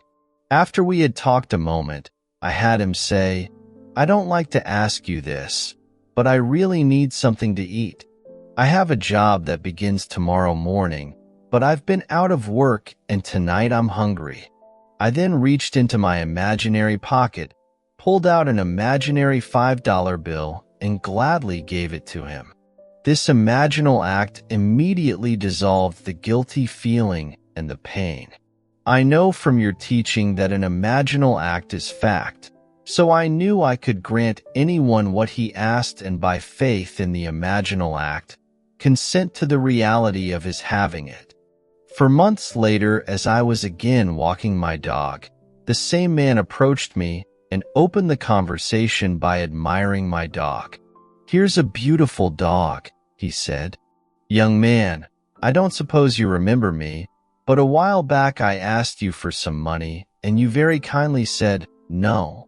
I say kindly, because if you had given it to me, I would still be asking for money. Instead, I got a job that very next morning, and now I'm on my feet and have some self-respect again. I knew his job was a fact when I imagined it that night some 4 months before, but I won't deny there was immense satisfaction in having him appear in the flesh to confirm it. F.B. I have no silver and gold, but I give you what I have." Acts 3 verse 6. None is to be discarded, all must be saved, and our imagination reshaping memory is the process whereby this salvation is brought to pass. To condemn the man for having lost his way is to punish the already punished. Oh, whom should I pity if I pity not the sinner who is gone astray? William Blake, Jérusalem. Not what the man was, but what he may become should be our imaginal activity. Don't you remember sweet Alice, Ben Bolt. Sweet Alice, whose hair was so brown, who wept with delight when you gave her a smile, and trembled with fear at your frown? Georges du Maurier. If we imagine no worse of him than he of himself, he would pass as excellent. It's not the man at his best, but the imaginist exercising the spirit of forgiveness that performs the miracle. Imagining with new content transformed both the man who asked and the man who gave. Imagining has not yet had its due in the systems either of moralists or educators. When it does, there will be the opening of the prison to those who are bound. Isa, 61 Nothing has existence for us save through the memory we have of it. Therefore we should remember it not as it was, unless, of course, it was altogether desirable, but as we desire it to be.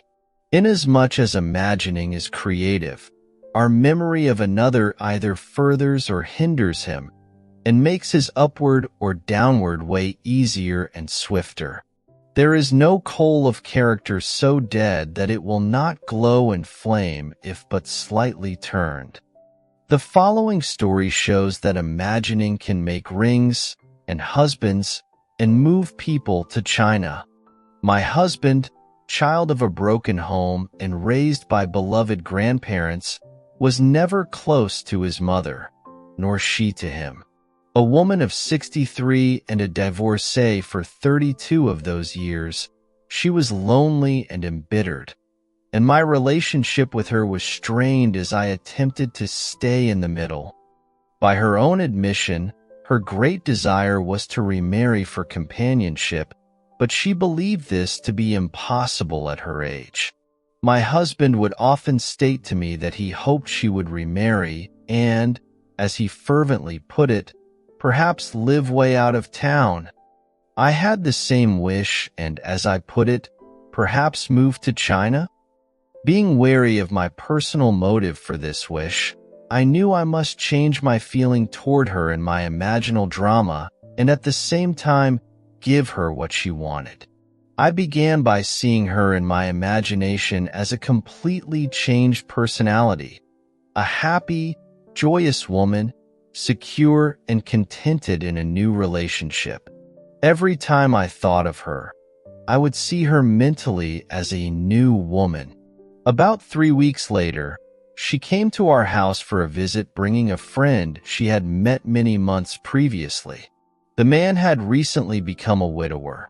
He was her age, secure financially, and had grown children and grandchildren.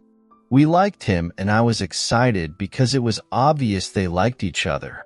But my husband still thought it was impossible. I didn't. From that day on, every time her image rose in my mind, I saw her extending her left hand toward me, and I admired the ring on her finger. 1 month later, she and her friend came to visit us, and as I walked forward to greet them, she proudly extended her left hand. The ring was on her finger. 2 weeks later, she was married, and we haven't seen her since.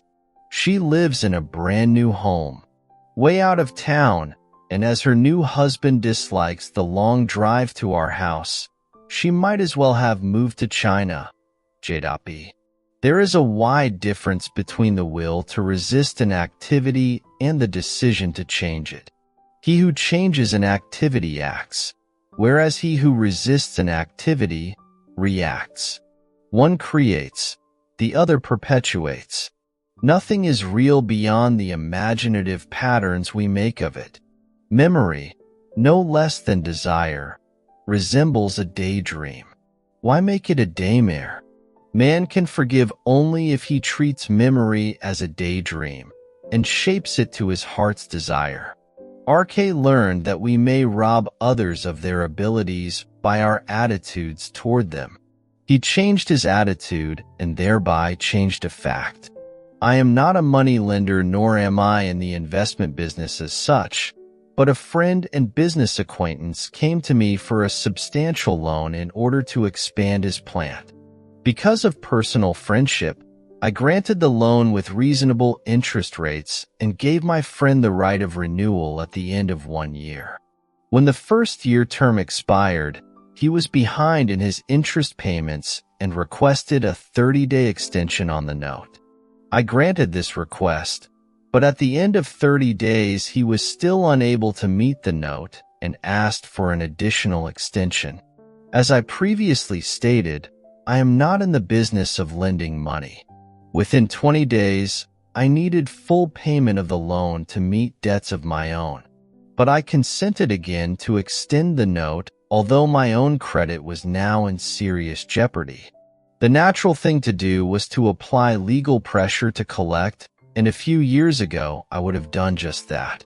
Instead, I remembered your warning not to rob others of their ability, and I realized that I had been robbing my friend of his ability to pay what he owed. For 3 nights I constructed a scene in my imagination in which I heard my friend tell me that unexpected orders had flooded his desk so rapidly he was now able to pay the loan in full. The 4th day I received a telephone call from him. He told me that by what he called a miracle, he had received so many orders, and big ones too, he was now able to pay back my loan including all interest due and, in fact, had just mailed a check to me for the entire amount. RK. There is nothing more fundamental to the secret of imagining than the distinction between imagining and the state imagined. Mental things are alone real. Everything possible to be believed is an image of truth. William Blake. Chapter 13. All trivia. General knowledge is remote knowledge. It is in particulars that wisdom consists. And happiness too. Blake. We must use our imagination to achieve particular ends, even if the ends are all trivia. Because men do not clearly define and imagine particular ends, the results are uncertain, while they might be perfectly certain. To imagine particular ends is to discriminate clearly. How do we distinguish the oak from the beech, the horse from the ox, but by the bounding outline? William Blake. Human form divine. Definition asserts the reality of the particular thing against the formless generalizations which flood the mind. Life on earth is a kindergarten for image-making. The bigness or littleness of the object to be created is not in itself important. The great and golden rule of art, as well as of life, said Blake, is this, that the more distinct, sharp and wiry the bounding line, the more perfect the work of art, and the less keen and sharp, the greater is the evidence of weak imitation. What is it that builds a house and plants a garden but the definite and determinate? Leave out this line, and you leave out life itself. The following stories are concerned with the acquiring of seemingly little things, or toys as I call them, but they are important because of the clear imaginal images that created the toys. The author of the first story is one of whom it is said, she has everything. This is true. She has financial, social, and intellectual security. She writes, "As you know, through your teaching and through my practice of that teaching, I have completely changed myself and my life. 2 weeks ago when you spoke of toys, I realized I had never used my imagination for the getting of things, and I decided it would be fun to try it. You told of a young woman who was given a hat by merely wearing that hat in her imagination. The last thing on earth I needed was a hat, but I wanted to test my imagination for this getting of things, so I selected a hat pictured in a fashion magazine. I cut the picture out and stuck it on the mirror of my dressing table. I studied the picture carefully. Then, I shut my eyes and in my imagination, I put that hat on my head and wore it as I walked out of the house. I did this just once. The following week, I met some friends for luncheon, and one of them was wearing the hat. We all admired it. The very next day, I received a parcel by special delivery messenger. The hat was in the parcel. The friend who had worn it the day before had sent the hat to me with a note saying she did not particularly care for the hat and didn't know why she had bought it in the first place, but for some reason she thought it would look well on me, and would I please accept it? J.L. Movement from dreams to things is the power driving humanity. We must live wholly on the level of imagination, and it must be consciously and deliberately undertaken. All my life I have loved birds. I enjoy watching them, hearing their chatter, feeding them, and I am particularly fond of the small sparrow. For many months I have fed them crumbs of morning bread, wild bird seed, and anything I believe they would eat.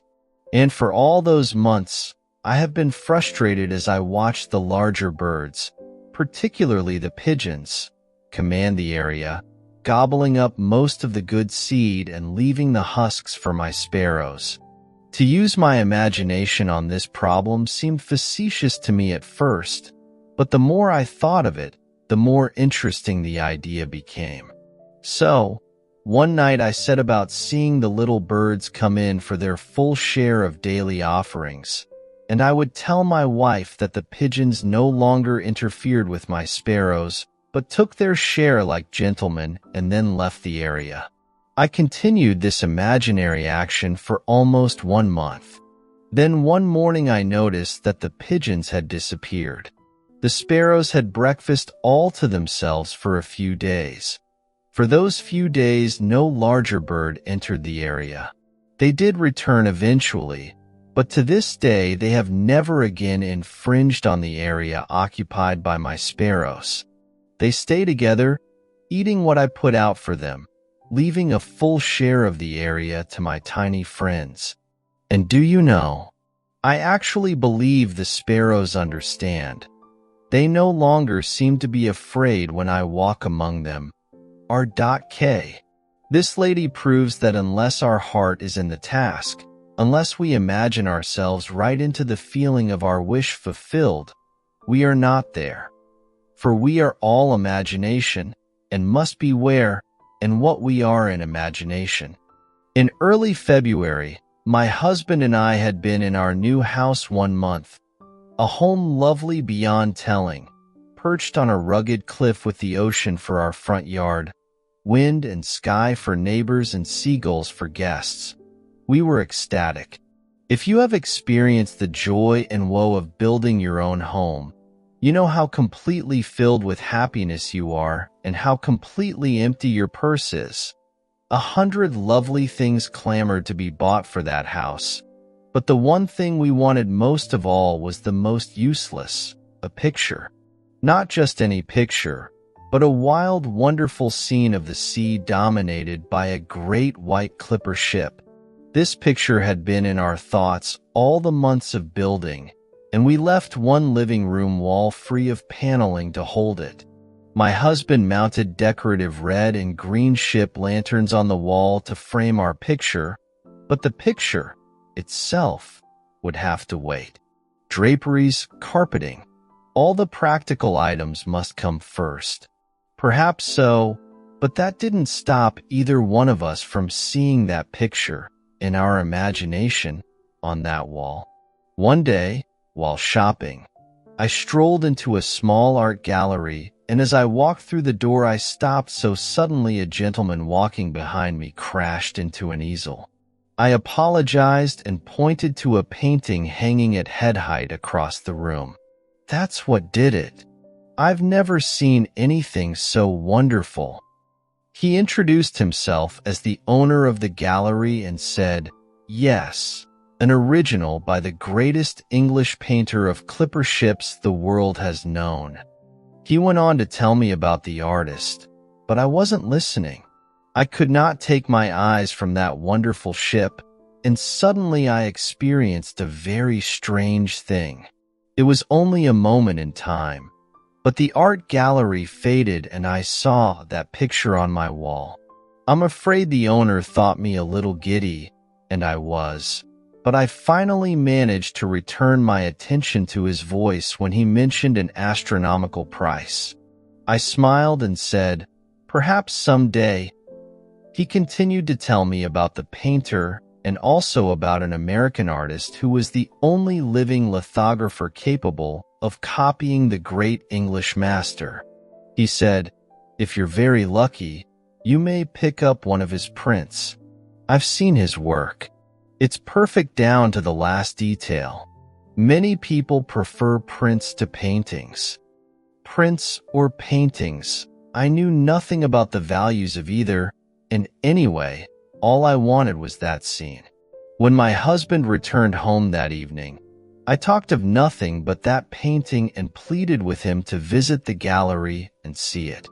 Maybe we could find a print of it somewhere. The man said, "Yes," he interrupted, "but you know we can't afford any picture now." Our conversation ended there, but that night after dinner, I stood in our living room and saw that picture on our wall. The next day, my husband had an appointment with a client which he did not want to keep. But the appointment was kept, and my husband did not return home until after dark. When he walked through the front door, I was busy in another part of the house and called a greeting to him. A few minutes later, I heard hammering and walked into the living room to see what he was doing. On our wall hung my picture. In my first moment of intense joy, I remembered the man in the art gallery, saying, "If you're very lucky, you may pick up one of his prints." Lucky? Well, here is my husband's part of this story. Making the call already mentioned, he entered one of the poorest, meanest little houses he had ever been in. The client introduced himself and led my husband into a tiny dark dining area where the two of them sat down at a bare table. As my husband put his briefcase on the tabletop, he looked up and saw the picture on a wall. He confessed to me he had conducted a very sloppy interview because he couldn't take his eyes from that picture. The client signed the contract and gave a check as down payment which, as my husband believed at the time, was $10 short. Mentioning this fact to the client, he said the check given was every cent he could afford but added, "I've noticed your interest in that picture. It was here when I took this place. I don't know to whom it belonged, but I don't want it. If you'll put the $10 in for me, I'll give you the picture." When my husband returned to his company's main office, he learned he had been in error about the amount. He was not charged $10. Our picture is on our wall, and it costs us nothing. A.A. of RL, who writes the following letter, it must be said, "In faith, lady, you have a merry heart." William Shakespeare, Much Ado About Nothing. One day, during a bus strike, I needed to go into the downtown area and had to walk 10 blocks from my home to the nearest bus in operation. Before starting home, I recalled there was no food market on this new route and I wouldn't be able to shop for dinner. I had enough to manage a potluck meal, but I would need bread. After shopping all day, the 10 blocks back from the bus line was all I could manage, and to go still farther to shop for bread was out of the question. I stood very still for a moment and allowed a vision of bread to dance in my head. Then I started for home. When I boarded the bus, I was so tired I grabbed the first available seat and almost sat on a paper bag. Now, on a crowded bus, tired passengers rarely look directly at one another, so being naturally curious, I peeked into the bag. Of course, it was a loaf of bread. Not just any bread, but the very same brand of bread I always buy. RL. Trifles. All trifles. But they produce their trivia without price. Imagining accomplished these things without the means generally reputed necessary to do so. Man rates wealth in a way that bears no relation to real values. Come, buy wine and milk without money and without price. Isaiah 55 verse 1. Chapter 14. The creative moment. The natural man does not receive the gifts of the Spirit of God, for they are folly to him, and he is not able to understand them because they are spiritually discerned. Cor 2:14. There is a moment in each day that Satan cannot find, nor can his watch fiends find it. But the industrious find this moment, and it multiply. And when it once is found, it renovates every moment of the day if rightly placed. Blake. Whenever we imagine things as they ought to be, rather than as they seem to be, is the moment. For in that moment, the spiritual man's work is done, and all the great events of time start forth to mold a world in harmony with that moment's altered pattern. Satan, Blake writes, is a reactor. He never acts. He only reacts. And if our attitude to the happenings of the day is reactionary, are we not playing Satan's part?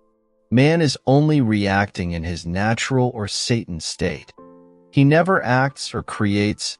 He only reacts or recreates. One real creative moment, one real feeling of the wish fulfilled, is worth more than the whole natural life of reaction. In such a moment, God's work is done. Once more, we may say with Blake, God only acts and is in existing beings or men. The Marriage of Heaven and Hell, 1793. There is an imaginal past and an imaginal future. If, by reacting, the past is recreated into the present, so, by acting out our dreams of fancy, can the future be brought into the present. I feel now the future in the instant. William Shakespeare, Macbeth. The spiritual man acts. For him, anything that he wants to do, he can do and do it once, in his imagination. And his motto is always, the moment is now. Behold, now is the acceptable time. Behold, now is the day of salvation. Cor 6:02. Nothing stands between man and the fulfillment of his dream but facts. And facts are the creations of imagining. If man changes his imagining, he will change the facts. This story tells of a young woman who found the moment and, by acting out her dream of fancy, brought the future into the instant, not realizing what she had done until the final scene. The incident related below must appear to be coincidence to those never exposed to your teaching, but I know I observed an imaginative act take solid form in, perhaps, for minutes. I believe you will be interested in reading this account, written down, exactly as it happened, a few minutes after the actual occurrence, yesterday morning. I was driving my car east on Sunset Boulevard, in the center lane of traffic, braking slowly to stop for a red signal at a three-way intersection, when my attention was caught by the sight of an elderly lady, dressed all in gray, running across the street in front of my car. Her arm was raised, signaling to the driver of a bus which was beginning to pull away from the curb. She was obviously attempting to cross in front of the bus to delay it. The driver slowed his vehicle and I thought would allow her to enter. Instead, as she jumped onto the curb, the bus pulled away, leaving her standing just in the act of lowering her arm. She turned and walked swiftly toward a nearby phone booth. As my signal changed to green and I put my car in motion, I wished I had been behind the bus and had been able to offer her a ride. Her extreme agitation was obvious even from the distance I was away from her. My wish instantly fulfilled itself in a mental drama, and as I drove away, the fancy played itself out in the following scene. I opened the car door and a lady dressed in gray stepped in, smilingly relieved and thanking me profusely. She was out of breath from running and said, "I only have a few blocks to go." I'm meeting friends, and I was so afraid they would leave without me when I missed my bus. I left my imaginary lady out a few blocks farther on, and she was delighted to observe her friends still waiting for her. She thanked me again and walked away. The entire mental scene was spanned in the time it takes to drive 1 block at a normal rate of speed. The fancy satisfied my feelings regarding the real incident, and I immediately forgot it.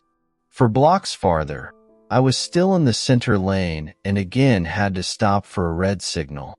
My attention at this time was turned inward on something I have now forgotten, when suddenly someone tapped on the closed window of my car, and I looked up to see a lovely appearing elderly lady with gray hair, dressed all in gray.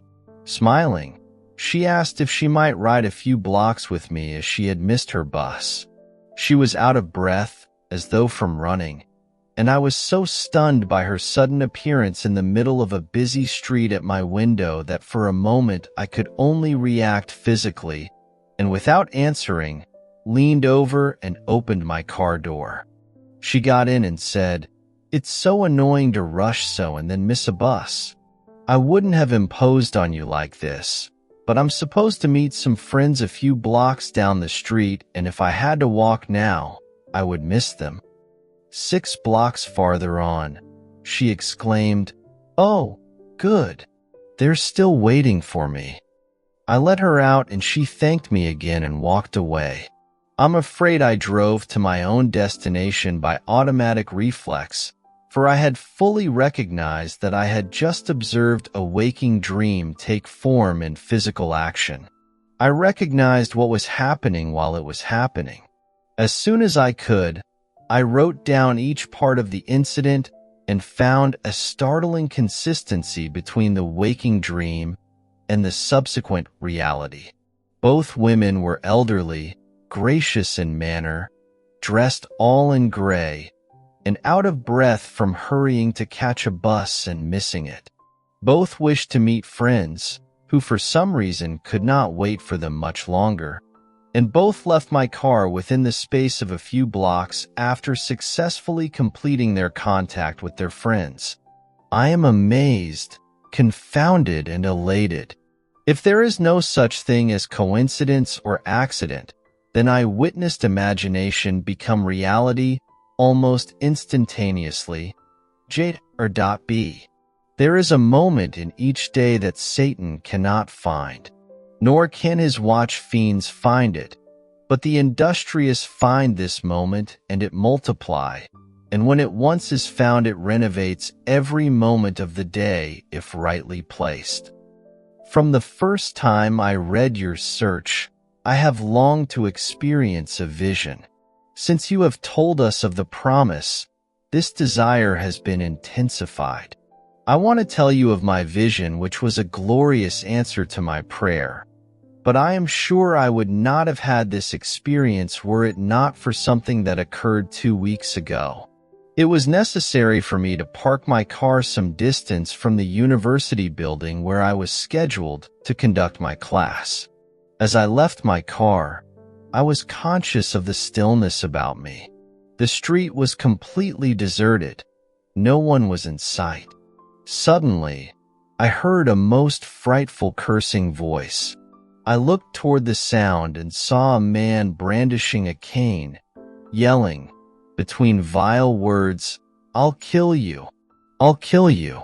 I continued on as he approached me, for at that moment I thought, now I can test what I have professed to believe.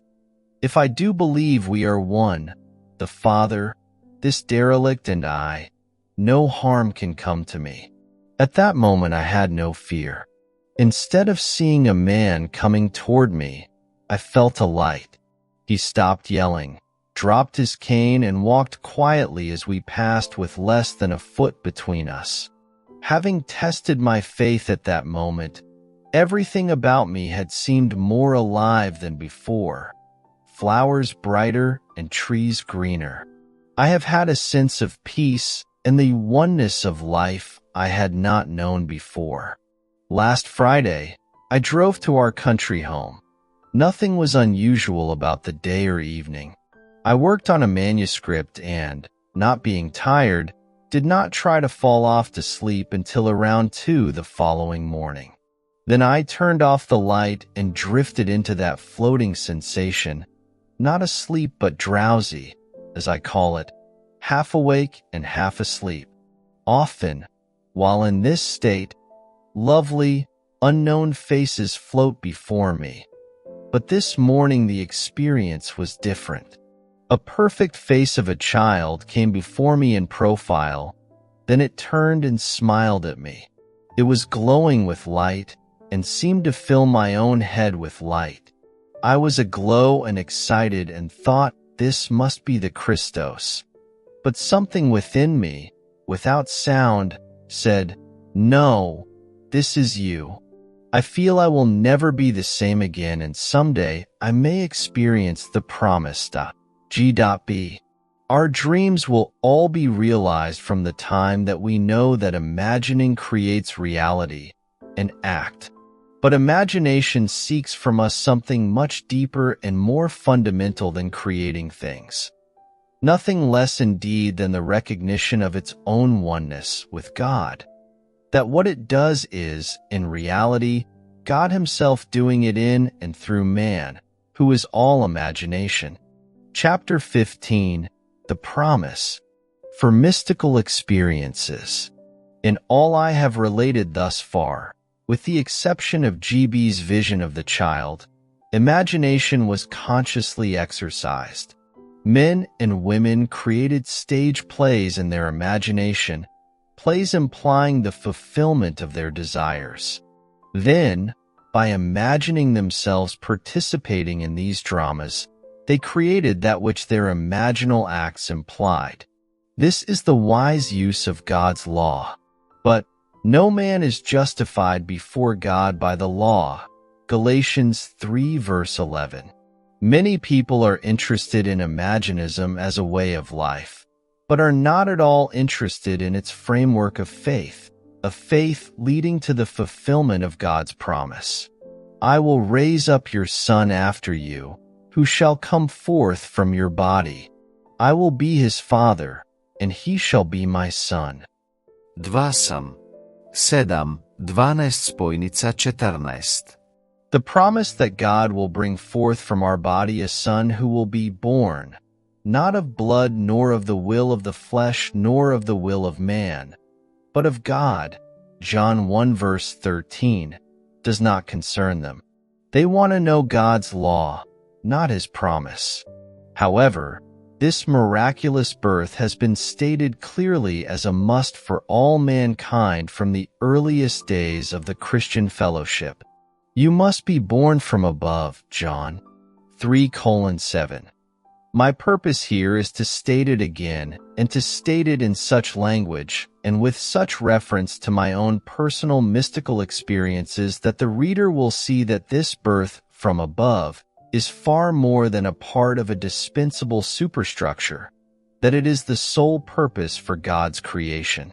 Specifically, my purpose in recording these 4 mystical experiences is to show what Jesus Christ, the faithful witness, the firstborn from the dead, Revelation 1 verse 5, was trying to say about this birth from above. How can men preach unless they are sent? Rom 10:15. Many years ago, I was taken in spirit into a divine society, a society of men in whom God is awake. Though it may seem strange, the gods do truly meet. As I entered this society, the first to greet me was the embodiment of infinite might. His was a power unknown to mortals. I was then taken to meet infinite love. He asked me, "What is the greatest thing in the world?" I answered him in the words of Paul, faith, hope, and love, these 3. But the greatest of these is love, 1 Corinthians 13 verse 13. At that moment, he embraced me and our bodies fused and became one body. I was knit to him and loved him as my own soul. The words, love of God, so often a mere phrase, were now a reality with a tremendous meaning. Nothing ever imagined by man could be compared with this love which man feels through his union with love. The most intimate relationship on earth is like living in separate cells compared with this union. While I was in this state of supreme delight, a voice from outer space shouted, "Down with the blue bloods!" At this blast, I found myself standing before the one who had first greeted me, he who embodied infinite might. He looked into my eyes, and without the use of words or mouth, I heard what he told me, time to act. I was suddenly whisked out of that divine society and returned to earth. I was tormented by my limitations of understanding, but I knew that on that day the divine society had chosen me as a companion and sent me to preach Christ, God's promise to man. My mystical experiences have brought me to accept literally the saying that all the world's a stage, and to believe that God plays all the parts. The purpose of the play? To transform man, the created, into God, the Creator. God loved man, his created, and became man in faith that this act of self-commission would transform man, the created, into God, the Creator. The play begins with the crucifixion of God on man, as man, and ends with the resurrection of man, as God. God becomes as we are, that we may be as he is. God becomes man that man may become, first, a living being, and secondly, a life-giving spirit. I have been crucified with Christ. It is no longer I who live, but Christ who lives in me. And the life I now live in the flesh I live by faith in the Son of God, who loved me and gave himself for me. Gal 2:20 minuču. God took upon himself the form of man and became obedient unto death, even death on the cross of man, and is crucified on Golgotha, the skull of man. God himself enters death's door, the human skull, and lies down in the grave of man to make man a living being. God's mercy turned death into sleep. Then began the prodigious and unthinkable metamorphosis of man, the transformation of man into God. No man, unaided by the crucifixion of God, could cross the threshold that admits to conscious life. But now we have union with God in his crucified self. He lives in us as our wonderful human imagination. Man is all imagination, and God is man, and exists in us and we in him. The eternal body of man is the imagination, that is God, himself, Blake. When he rises in us, we will be like him, and he will be like us. Then all impossibilities will dissolve in us at that touch of exaltation which his rising in us will impart to our nature. Here is the secret of the world. God died to give man life and to set man free, for however clearly God is aware of his creation, it does not follow that man, imaginatively created, is aware of God. To work this miracle, God had to die, then rise again as man, and none has ever expressed it so clearly as William Blake. Blake says, or rather has Jesus say, "Unless I die, thou canst not live. But if I die, I shall arise again, and thou with me. Wouldest thou love one who never died for thee, or ever die for one who had not died for thee? And if God dieth not for man and giveth not himself eternally for man, man could not exist. So God dies, that is to say, God has freely given himself for man. Deliberately, he has become man and has forgotten that he is God, in the hope that man, thus created, will eventually rise as God. God has so completely offered his own self for man, that he cries out on the cross of man, my God, why hast thou forsaken me? Mot. 27:46, Psalm 21 verse 1. He has completely forgotten that he is God. But after God rises in one man, that man will say to his brothers, why stand we here, trembling around, calling on God for help, and not ourselves, in whom God dwells?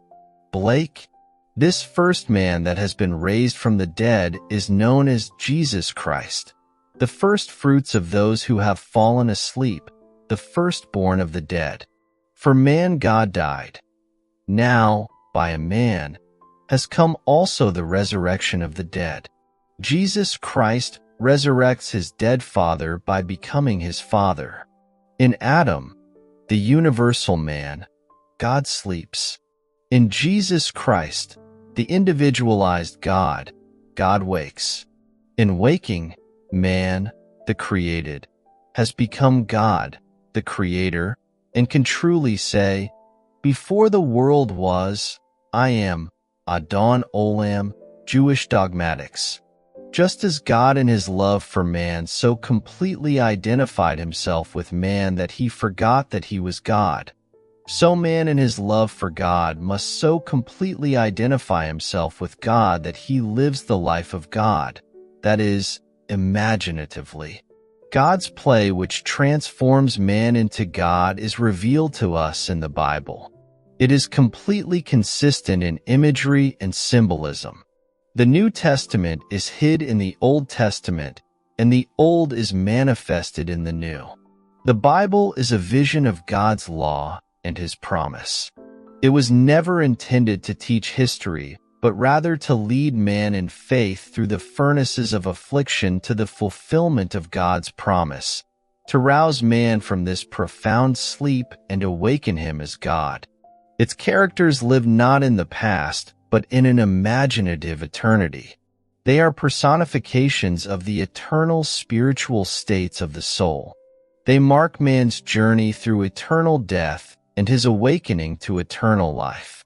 The Old Testament tells us of God's promise. The New Testament tells us not how this promise was fulfilled, but how it is fulfilled. The central theme of the Bible is the direct, individual, mystical experience of the birth of the child, that child of whom the prophet spoke. To us a child is born, to us a son is given, and the government will be upon his shoulder, and his name will be called Wonderful Counselor, Mighty God, Everlasting Father, Prince of Peace. Of the increase of his government and of peace, there will be no end.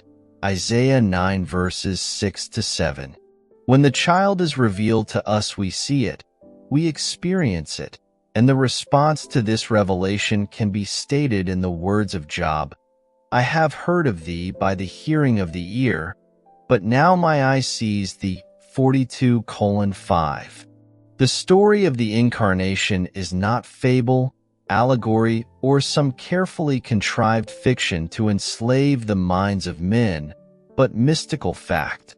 It is a personal mystical experience of the birth of oneself out of one's own skull, symbolized in the birth of a child, wrapped in swaddling clothes and lying on the floor. There is a distinction between hearing of this birth of a child from one's own skull, a birth which no scientist or historian could ever possibly explain, and actually experiencing the birth, holding in your own hands and seeing with your own eyes this miraculous child. A child born from above out of your own skull, a birth contrary to all the laws of nature. The question as it is posed in the Old Testament, ask now, and see, can a male bear a child? Why then do I see every man with his hands delivering himself like a woman in labor? Why has every face turned pale? Yer 36. The Hebrew word shalats, mistranslated loins, means to draw out, to deliver, to withdraw self. The drawing of oneself out of one's own skull was exactly what the prophet foresaw as the necessary birth from above, a birth giving man entrance into the kingdom of God and reflective perception on the highest levels of being. Throughout the ages, deep calls to deep. Psalms 42, verse 7. Rouse thyself. Why sleepest thou, O Lord? Awake. Psalms 44, verse 23. The event, as it is recorded in the Gospels, actually takes place in man. But of that day or that hour when the time will come for the individual to be delivered, no one knows but the Father. Do not marvel that I said to you, you must be born from above. The wind blows where it wills, and you hear the sound of it, but you do not know whence it comes or whither it goes. So it is with everyone who is born of the Spirit. John 3, verses 7 to 8. This revelation in the Gospel of John is true. Here is my experience of this birth from above. Like Paul, I did not receive it from man, nor was I taught it. It came through the actual mystical experience of being born from above. None can speak truly of this mystical birth from above, but one who has experienced it. I had no idea that this birth from above was literally true. Who, before the experience, could believe that the child, the wonderful counselor, the mighty God, the everlasting Father, the Prince of Peace was enwoven in his own skull? Who, before the experience, would understand that his Maker is his husband and the Lord of hosts is his name? Isaiah 54, verse 5? Who would believe that the Creator went in unto his own creation, man, and knew it to be himself, and that this entrance into the skull of man, this union of God and man, resulted in the birth of a son out of the skull of man, which birth gave to that man eternal life and union with his Creator forever? If I now tell what I experienced that night, I do so not to impose my ideas on others, but that I may give hope to those who, like Nicodemus, wonder, how can a man be born when he is old? John 3, verse 4. How can he enter a second time into his mother's womb and be born? How can this be? This is how it happened to me. Therefore, I will now write the vision and make it plain upon tablets, so he may run who reads it. For still the vision awaits its time. It hastens to the end. It will not lie. If it seems slow, wait for it. It will surely come. It will not delay. Behold, he whose soul is not upright in him shall fail, but the righteous shall live by his faith. Hab 2, 2 bis 4. In the early hours of the morning on July 20th, 1959, in the city of San Francisco, a heavenly dream in which the arts flourished was suddenly interrupted by the most intense vibration centered at the base of my skull. Then a drama, as real as those I experience when I am fully awake, began to unfold. I awoke from a dream to find myself completely entombed within my skull. I tried to force my way out through its base. Something gave way, and I felt myself move head downward through the base of my skull. I squeezed myself out, inch by inch. When I was almost out, I held what I took to be the foot of the bed and pulled the remaining portion of me out of my skull. There, on the floor, I lay for a few seconds. Then I rose and looked at my body on the bed. It was pale of face, lying on its back and tossing from side to side like one in recovery from a great ordeal. As I contemplated it, hoping that it would not fall off the bed, I became aware that the vibration which started the whole drama was not only in my head but now was also coming from the corner of the room. As I looked over to that corner, I wondered if that vibration could be caused by a very high wind, a wind strong enough to vibrate the window. I did not realize that the vibration which I still felt within my head was related to that which seemed to be coming from the corner of the room. Looking back to the bed, I discovered that my body was gone, but in its place sat my 3 older brothers. My oldest brother sat where the head was. My second and third brothers sat where the feet were. None seemed to be aware of me, although I was aware of them and could discern their thoughts. I suddenly became aware of the reality of my own invisibility. I noticed that they, too, were disturbed by the vibration coming from the corner of the room. My third brother was the most disturbed and went over to investigate the cause of the disturbance. His attention was attracted by something on the floor, and looking down, he announced, "It's Neville's baby." My other 2 brothers, in most incredulous voices, asked, "How can Neville have a baby?" My brother lifted the infant wrapped in swaddling clothes and laid him on the bed. I, then, with my invisible hands lifted the babe and asked him, "How is my sweetheart?" He looked into my eyes and smiled, and I awoke in this world to ponder this greatest of my many mystical experiences. Tennyson has a description of death as a warrior, a skeleton high on a night-black horse, issuing forth at midnight. But when Gareth's sword cut through the skull, there was in it the bright face of a blooming boy, fresh as a flower newborn. Idols of the king. 2 other visions I will tell because they bear out the truth of my assertion that the Bible is mystical fact, that everything written about the promised child in the law of Moses and the prophets and the Psalms must be mystically experienced in the imagination of the individual. The child's birth is a sign and a portent, signaling the resurrection of David, the Lord's anointed, of whom he said, "You are my son. Today I have begotten you."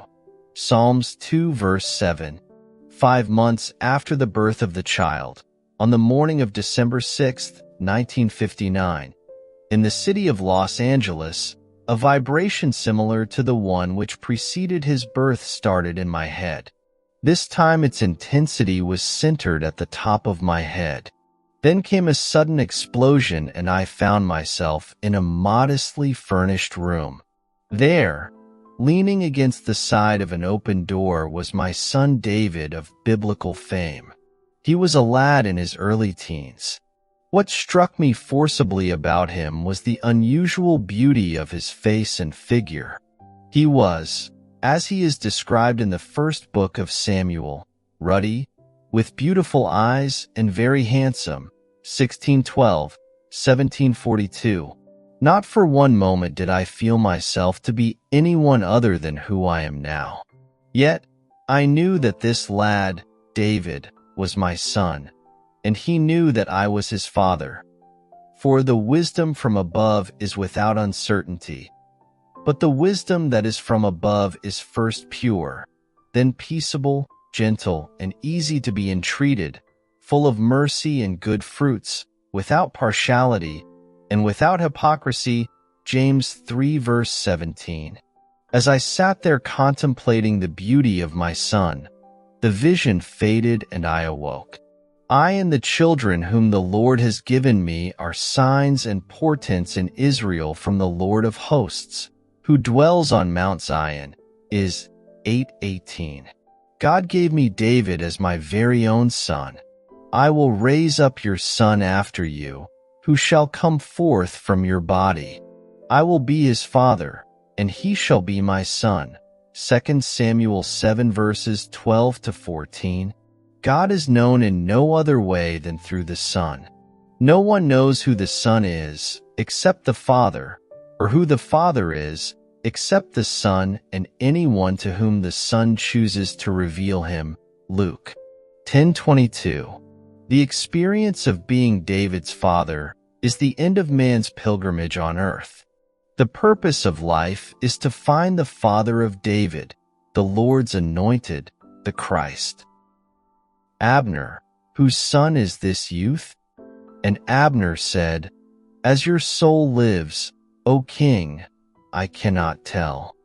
And the king said, Inquire whose son the stripling is.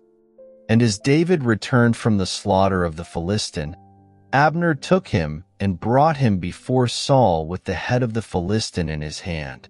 And Saul said to him, Whose son are you, young man? And David answered, I am the son of your servant Jesse the Bethlehemite.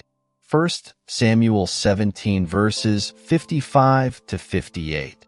Jesse is any form of the verb to be. In other words, I am the son of who I am. I am self-begotten. I am the son of God, the Father. I and my Father are one. John 10 verse 30. I am the image of the invisible God. He who has seen me has seen the Father.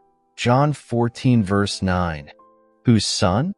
Is not about David, but about David's father, whom the king had promised, 1 Samuel 17 verse 25, to make free in Israel.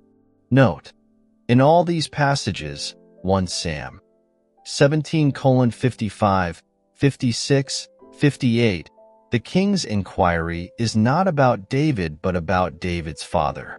I have found David, my servant. He shall cry to me, Thou art my Father, my God, and the rock of my salvation. And I will make him the firstborn, the highest of the kings of the earth. Psalm 89, 20, 26-27. The individual who is born from above will find David and know him to be his very own son. Then he will ask the Pharisees, who are always with us, What do you think of the Christ? Whose son is he? And when they say to him, The son of David, he will say to them, How is it then that David, in the Spirit, calls him Lord? If David thus calls him Lord, how is he his son? Matt 22:41-45. Man's misconception of the role of the son, which is only a sign and a portent, has made the son an idol. Little children, keep yourselves from idols. 1 John 5 verse 21. God awakes, and that man in whom he awakes becomes his own father's father. He who was David's son, Jesus Christ, the son of David, Matt 1:1, has become David's father.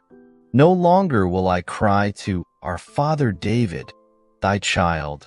Acts 4:25. I have found David. Psalm 89 verse 20. Acts 13 verse 22. He has cried to me, Thou art my father.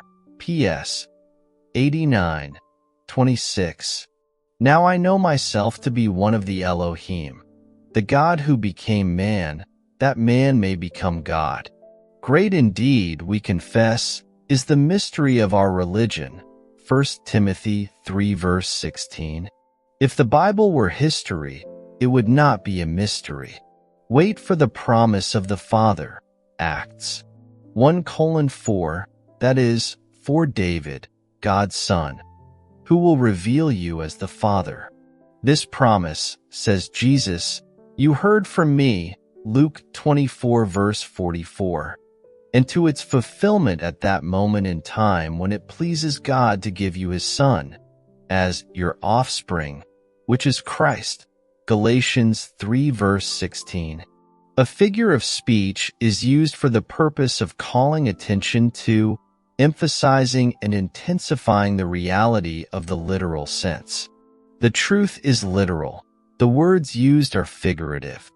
The curtain of the temple was torn in two, from top to bottom, and the earth shook and the rocks were split. Matt 27:51.